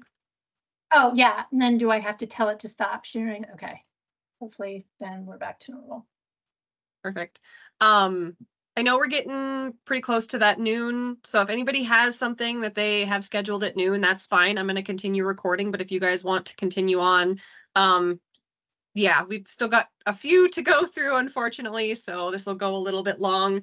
I know it's really tough with the number of people that we have to try to keep the presentations short and sweet, but it's hard when there's a lot of great stuff that you guys are doing and that you want to cover and feature. So I apologize, but this is likely going to go over probably about by a half an hour. So we'll try to buzz through the rest of them as best we can. So next up, Turtle Mountain. Do we have Dave on?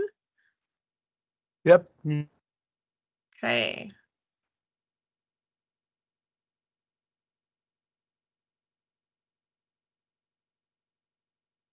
Sounded like you kind of cut out, Dave.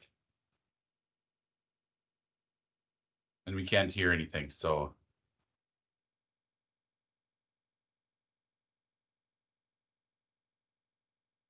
All right, Dave, if you get back on, let us know. Yeah, we can always come back. Upper Missouri. Hello, can you hear me? Yes, we can. Very good. I will share my screen. I'm on my phone, but on the computer at the same time because for whatever reason, it did not work. All right, can you see my presentation? Yep. And then just let everybody know if you want to zoom in on it from your end, so Miranda doesn't have to. There is a little plus button on the bottom left-hand corner of Teams, so you can zoom in. It's still a bit small, but everybody can zoom in on their own. Okay, sorry. Mine will be really quick. So, dirty substance, underage drinking, like many of you are, intervening variable is the high rate of underage drinking because of adults in the home who have someone with an alcohol or drug use, substance use disorder. 41% of our students versus 27.7 or 27.5% of youth across the state. Our local condition, we are attributing this to the long hours in the oil field, the community norms, consistent with construction and oil field, and then our coalition and community thinks we need to start our preventive efforts a little bit earlier. So with this funding, this first quarter, we've done a lot of capacity building.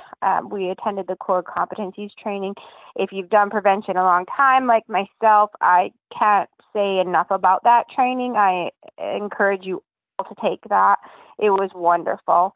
Again, PTTC trainings, and then educating and developing better systems within our coalition to make sure we're dividing out the work properly and identifying missing stakeholders. Strategies that we're doing, educating the community of what's going on, the high use of substance use disorder in the home and how that impacts youth. Again, promoting parents lead. We've been working with youth groups and Parks and Rec to expand messaging around adults with substance use disorder, again, and its impact on youth of all ages. We've been creating alternative activities, promoting trauma-informed teaching, identifying and promoting already existing parenting classes to try to parents their ability to have access to some of those, and then decreasing stigma around SUD and mental health through Credible Mind, going to oil field companies and all these different folks, and just kind of raising awareness and getting talk amongst them on what's happening in our community, and then planning our community event that we're working with. Their name escapes me right now, but we want to develop a media campaign targeting our population and our specific local condition. This is one of the resources that we're currently using to go into like cares and preschools and things like that. The Sesame Workshop, and this is parental addiction and resources and support for families struggling with a parent's addiction. And so we're promoting some of that stuff since we're at almost 40% of our families are experiencing some of this. So starting off really, really early and educating parents from the start of their children's life rather than catching them down in high school. That's all I have. Awesome. Thank you, Miranda. All right. Looks like Dave is back with us, so we can jump back to Dave if you want to go over yours. Can you hear me now? Yes.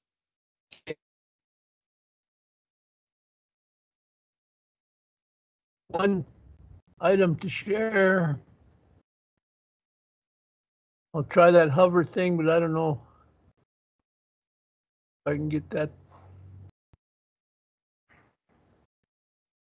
to work.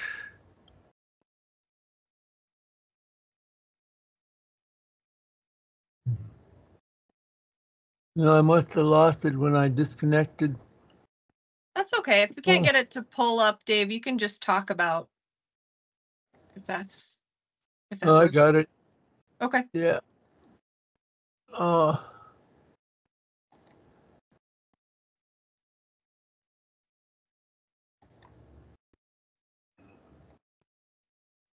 Just 1 minute.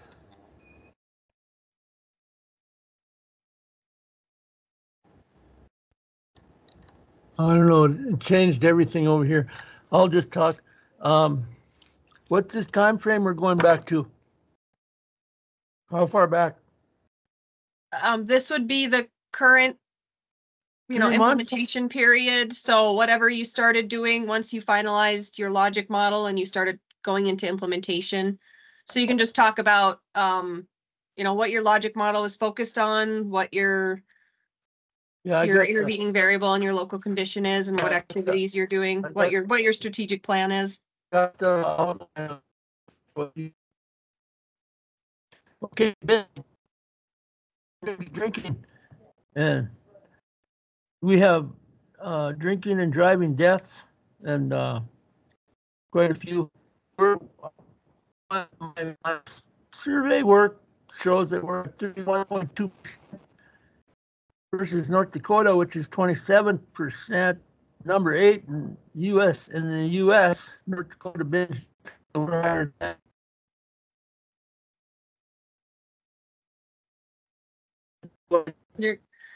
Sounds like you're kind of cutting in and out, Dave.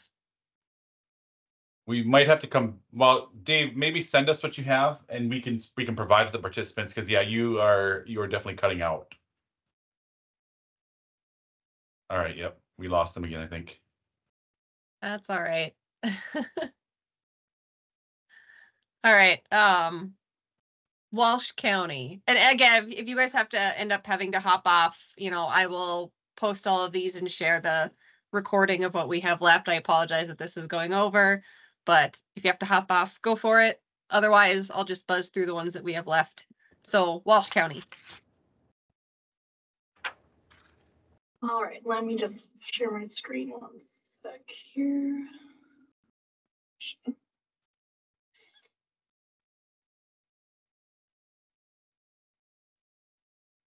You see the presentation?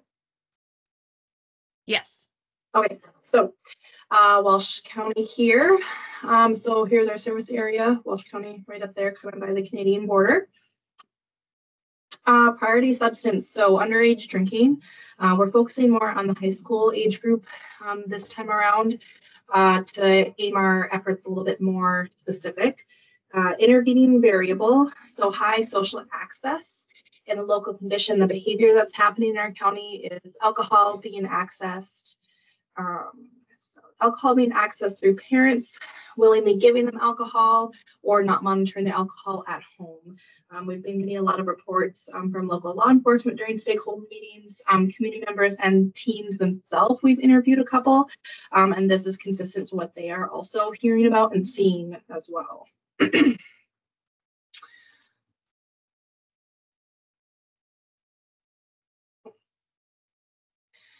Here's just some social media posts we've been doing a ton, but I just picked out a handful. Some prom things, we really push the message of communicating with your child, making sure you know what their plans are, and then really linked to some parents lead conversation starters.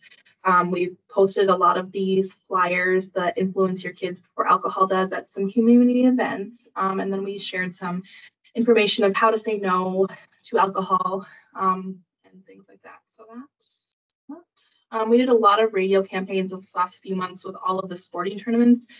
We did girls basketball, hockey, boys basketball, and then the state boys basketball tournament. So we had a lot of messaging throughout those tournaments, all the way starting in February, all the way till I think there was one in a couple in April. So we played parents lead ads, just positive role modeling, the underage drinking prevention ones. And then we also did SAMHSA underage drinking prevention ads, and those are currently playing all of the month of April on our local radio station. And it's just talking about, I think it's the Choices one, and it talks about how to have conversations with your teens about alcohol. And they're a really good partner. They usually give us a match of like half, we buy 150 ads and they'll give us a match of 150. So they've been really great for pushing messages out, especially during high times of listening. Okay, so some parents lead information we've been getting out. So the parents lead activity books and crayons, we're going to be doing an event next week at the Grafton School Carnival that draws about 900-ish people. So we're going to have a lot of resources, a lot of things given away. We're going to have some activities, a carnival game. So that should be a great way to reach a lot of the parents in that school. It's pre-K all the way up to 12th grade. And then we did a lot of sharing, promoting parents lead information on Facebook, sharing posts, making posts.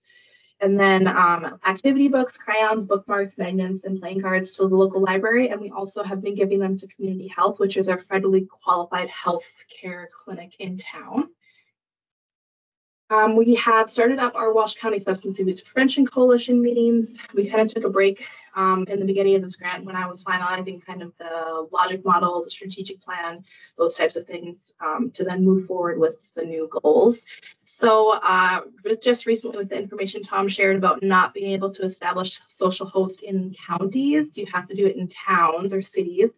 That was kind of news to me and a little bit discouraging because it would make much more sense for our area to establish a county-wide versus all the little towns that are within the county.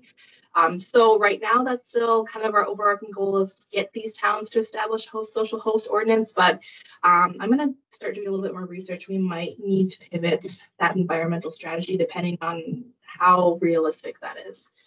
And then, so we've been doing monthly meetings. They have been over Zoom. We've had a kind of slow attendance, maybe like 6 to 10 people. So we still are trying to build up involvement in that. And then we did some key stakeholder meetings, law enforcement, and then met with the local radio station, kind of what an outline of all of the media campaigns we were planning with them, which was helpful. And we did 4 local prom after parties we supported in our county, and we did various amounts of things. So the first is we did congratulatory press releases after the events in local papers. And then we did also an article in our Walsh County Health District newsletter. It reaches about 300-ish, more than that, people. And that's geared more towards parents and professionals. So I included a lot more information about what are the things that parents can be doing to monitor their alcohol, talk with their kids about alcohol, kind of all that parents lead information to tie into what we're currently doing in the community for after prom. We made a lot of educational posts leading up to the event and then on prom night. And then we had all of the prom committees just sign this policy on the side that just states the things that they did to have alcohol-free prom. So they had law enforcement breathalyze students upon arrival. They didn't allow students to come and go after they were there. They had to stay. And then they had a constant adult supervision throughout the party. And we provided a lot of friendship materials. So we did the Not in My House pens and chip clips and little cards, information cards. And then we also did, I made some underage drinking prevention table tents that had a lot of just, some of them were healthy ways to manage stress. So I just put a few things on there. And then I did, say yes to a healthy lifestyle, no to underage drinking. And then I did the statistic of 76% of North Dakota high school students choose not to drink alcohol. And then we also did some posters that were specifically talking about the effects of alcohol on the underage, on developing brains. So, all right. And then the other event that we just helped out with and supported was the Spring Extravaganza. This was a family community event in Park River, one of our towns in our county. They did free popcorn, movie, and they also did a bike and tricycle raffle, and they gave away some Easter baskets, stuffed animals, those types of things. But it was really great because Park River has a really long and nice bike path. So it was not only promotion of healthy alternative activities to underage drinking, but also then utilizing the city and amenities that are already there. So that was kind of cool. And as we know, bikes are a little bit more expensive. So having this raffle, it was free. Anyone could enter if they were a child under 18, and you could win a bike or a trike. I think they gave out 26 bikes and 13 tricycles, if I remember correctly. And again, we did parents lead table tents. This was more geared towards the parent education about monitoring alcohol, role modeling, and then we did posters about the parents lead, your influence is that poster. And then we did parents lead activity books and crayons. We put in all of the goodie bags, so every kid received a goodie bag. So we did that and put a little poster in there as well. All right, that's all I got. Thanks. Great. Thanks, Joelle. All right, and then I've got Wells County pulled up here. They asked me to share it.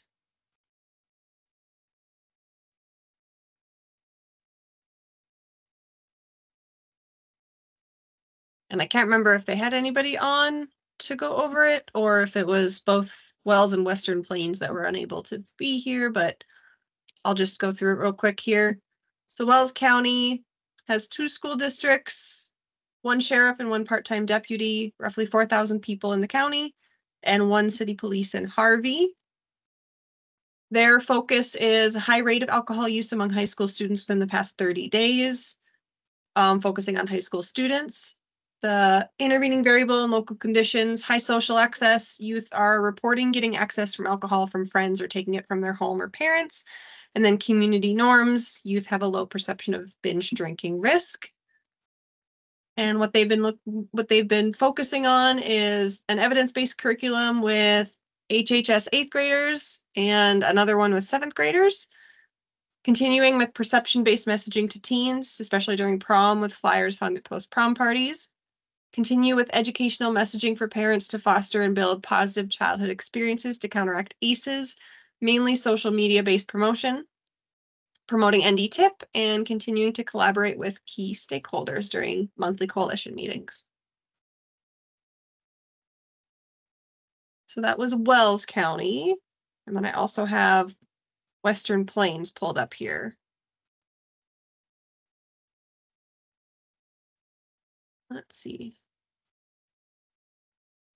So this is just map showing which counties are covered by Western Plains.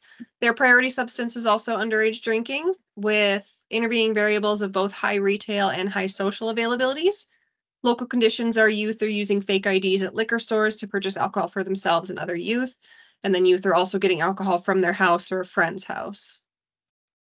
Some activities that they're doing, they're focusing on parents lead with that information dissemination, it looks like. I'm not going to go through all of these individually because I know we're over time and we still have a few more to go. So Not in My House, they're doing some work with that. An example of a billboard that they used for Not in My House. Stickers on popcorn bags. That is it. Okay, we're gonna go back. We've got, I think, 4 that were at the beginning that weren't able to do them right off the bat. So we'll go back to the beginning. Do we have Cavalier County here? I'm sorry, did you say first district?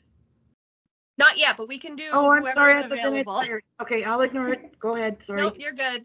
I mean, I'm still going in alphabetical order. I'm just jumping back from the beginning. So Cavalier County. I am here. So can you see my screen? Yes. Okay, perfect. So this is us, far northern Cavalier County. I'm also not going to cover every slide in respect for time. So this is where we're at, far northern North Dakota. Our priority substance is adult binge drinking and has been for a long time. We have adults over consuming alcohol as a community norm. We have few events without alcohol, few restrictions at the events we do have. Is this, you're still seeing my screen, right, Kelly? Yep. Okay, I just thought the look on your face. Little knowledge among our population about what healthy alcohol use or healthier alcohol use looks like and our norms of binge drinking. These are our goals, obviously, to reduce adult binge drinking, and we did pick statistical goals that we can measure. The community messaging, and I've done this a lot. We have movie theater trailers that parents lead that play before each showing. We have paid newspaper ads. Each week we get a boxed earned health tip in our local newspaper. So we try to use some adult binge drinking substance use for that earned media. And then they're really good, our paper about printing press releases we give them.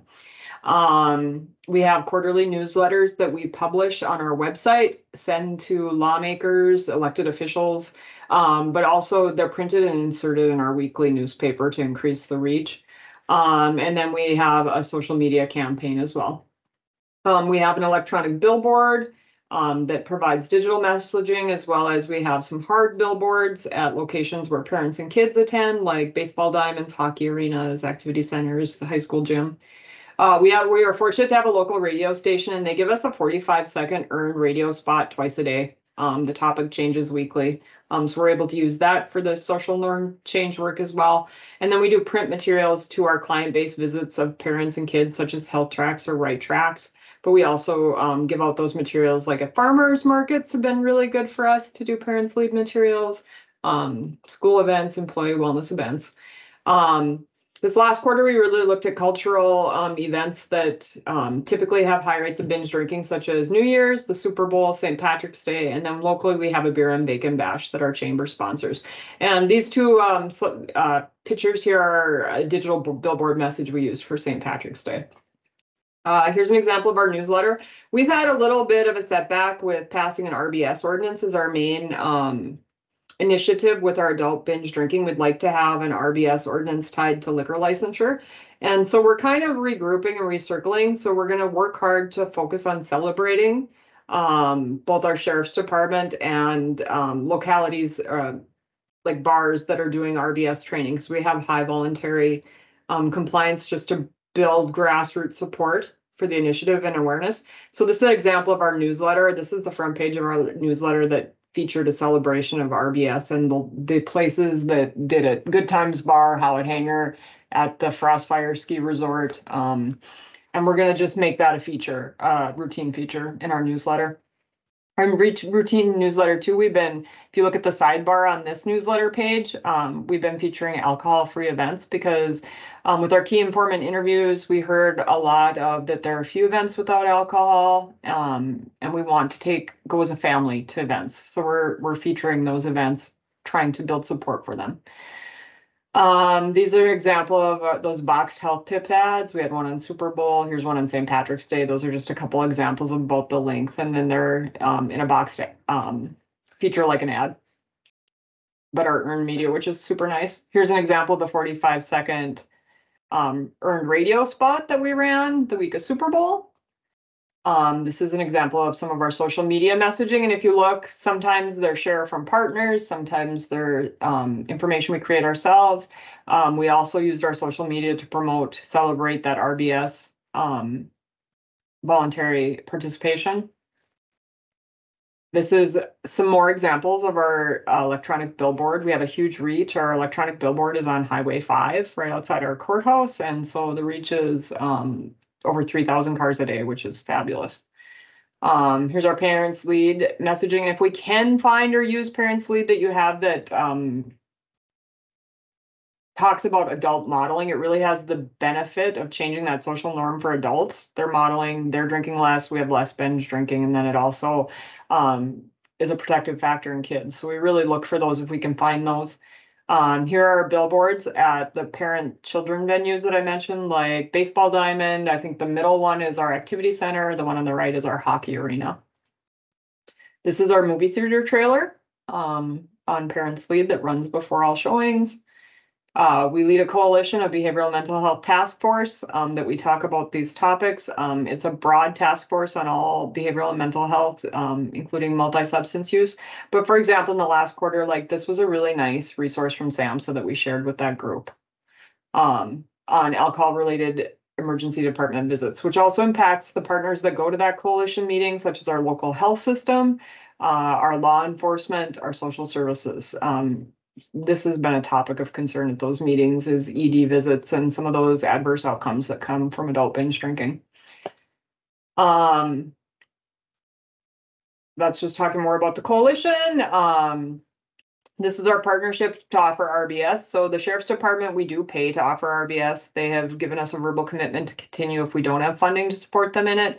We also incentivize the bars that participate by giving them a handheld ID scanner. And we've been doing it long enough that some of the old scanners are like outdating and we need to replace, which is a fabulous thing. We have really high compliance. 11 out of 14 county bars are participating. So that's really good. Our ordinance work has had some setbacks. We've had 2 sheriffs appointed in 1 year. We had a retirement and then an appointment and then a resignation and an appointment. So capacity building with our sheriff's department certainly has been an issue and something we're putting time in, not just for RBS, but things like ND tip. We had to kind of go back to square one and just make sure, okay, you're aware of ND tip and this is how it works and all of those things that you have to kind of just build those partnerships and capacity.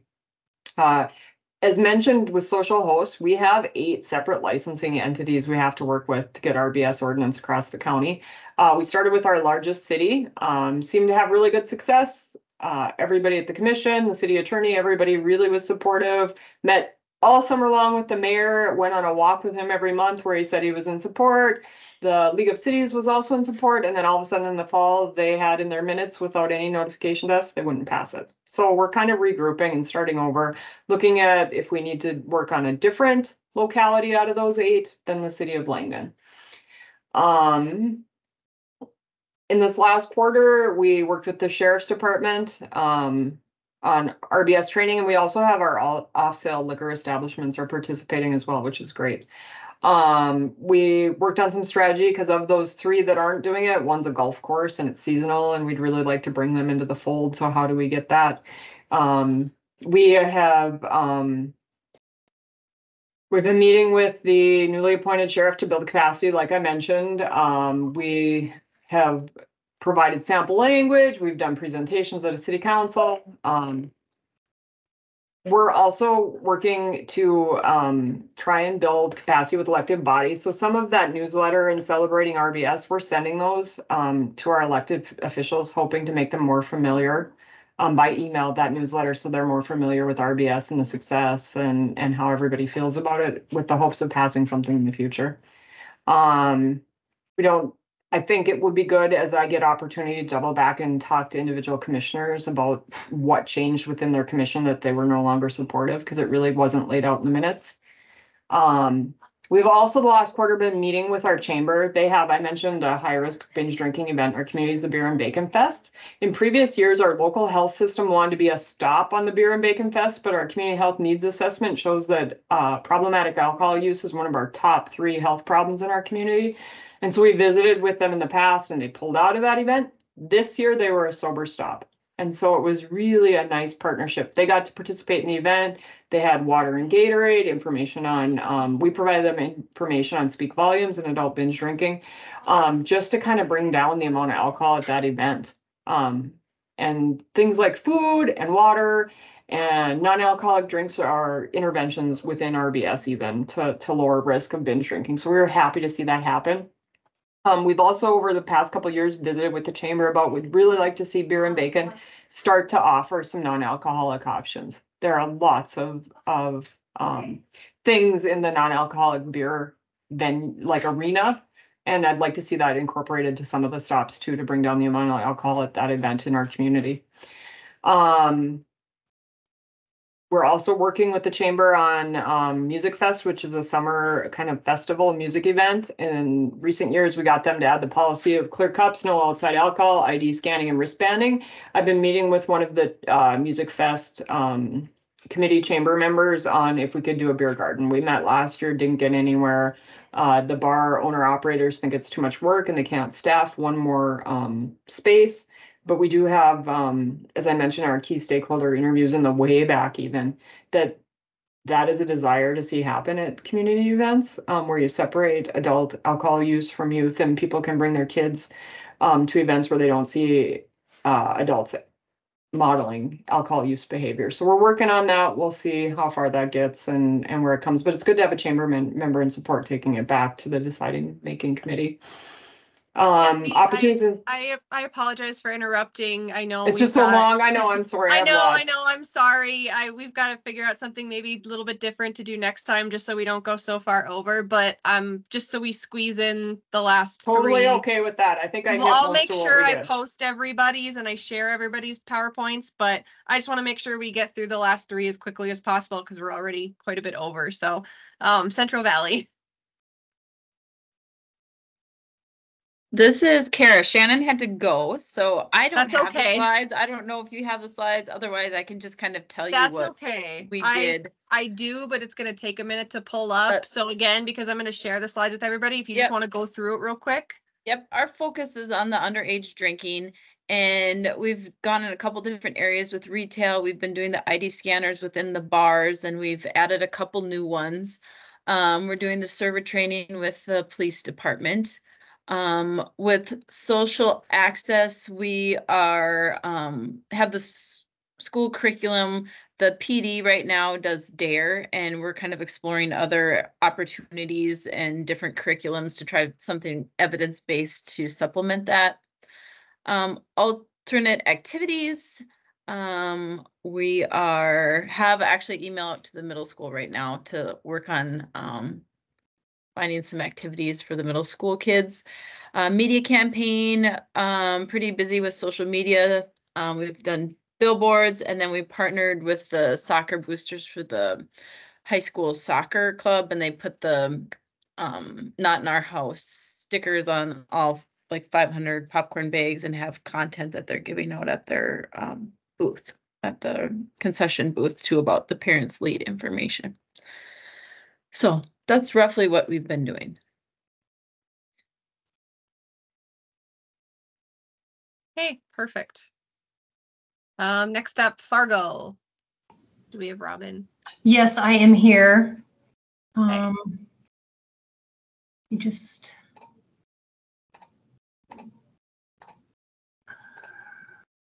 And if you want to skip sharing, it's up to you. If you just want to go over it verbally, I know I feel bad rushing everybody, but I also feel bad keeping everybody. So.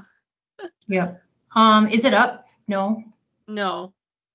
Oh, God, this is a pain. Okay, I'll just run through it verbally. Yeah, so our area of focus is underage drinking. Our intervening variable is high retail access. Our local condition is high fake ID use. Some of our activities included a presentation and demonstration of ID scanners at our liquor control board, thanks to Tom Volk. We've had several stakeholder meetings. We've received a lot of earned media announcing the program of ID scanners. We have placed a few ID scanners thus far. We've been doing alcohol compliance checks about every other month, and then we've been doing news releases and social media announcing the results of those checks. And we actually did a 23-minute interview with WGAY Radio, all about underage drinking and ID scanners. That was probably one of our highlights. And then just some lessons learned, learning a lot about the scanners. Obviously, there has been some resistance. I suspect the resistance is due to the fact that they're going to lose business if they have to start turning away minors. There's definitely been a learning curve with the scanners. So I think it's really important for us, as public health staff, to be really comfortable with using them so that we can help our establishments as best as we can, because they really, I want them to be able to come to us and get technical assistance through us so that it lowers a barrier for them for using the scanners. We've discovered that the scanners do have some limitations. Obviously, they're not 100% perfect. They just finally updated the new North Dakota ID to the system, and we've been having some real IDs that have gone through as fakes, which is problematic, obviously. And so we're looking at lowering kind of the resolution, or there's a tweak that can be made for that. Something I regret that we haven't been doing along the way is taking more pictures of all of the work that we've been doing. So I'm really going to be more cognizant of that. And I've taken note of everyone else's wonderful pictures, and really want to be more intentional about that in the future. That's what I've got. Thank you. Awesome. Thank you, Robin. All right. And last but not least, First District, Jen. Hi, I'm not going to share anything. Oh, I'm going to share stuff, but not my screen. I will just cut it short. Underage drinking is what we have identified.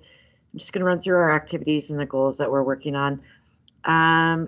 We are working right now currently with the City of Minot is updating their alcohol ordinance. Holly and I have been going to meetings every other week, as that's when they're scheduled for the past, I'm not sure, 4 months, we'll say. And last meeting, last week, not this week, it was passed overwhelmingly that RBS will be mandatory. Of course, this isn't finalized. It hasn't been written into the code or anything yet, but it was unanimous. Everybody on the board said that would it's a must. So that was encouraging. We are also utilizing the forensic scanners in 5 different bars right now in Minot, and in the past quarter we had 6,000 scans. Just real quick, Dakota Lounge I recently took a scanner, and within 2 weeks they had over 1,600 scans, and they had caught 7 IDs. They were very much in support of the scanners and thought it was just the coolest thing ever.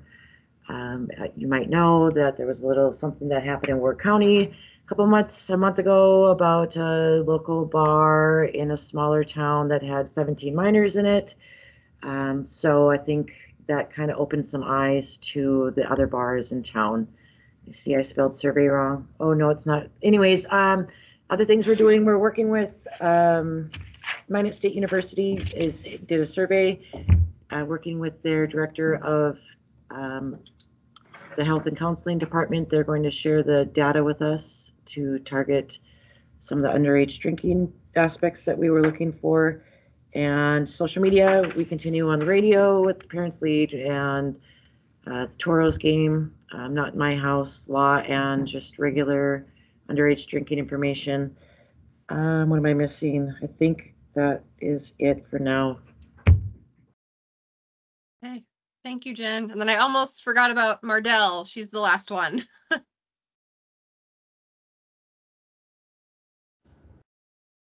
Hi, okay, I'll just quickly go through it and then I'll email it to you, Callie, if that's okay. Yes, absolutely. And like I said, I'm going to share I'll put together a page to share this for everybody since it did go over and some people had to dip out. So perfectly fine. We'll figure out it's something a little different next time.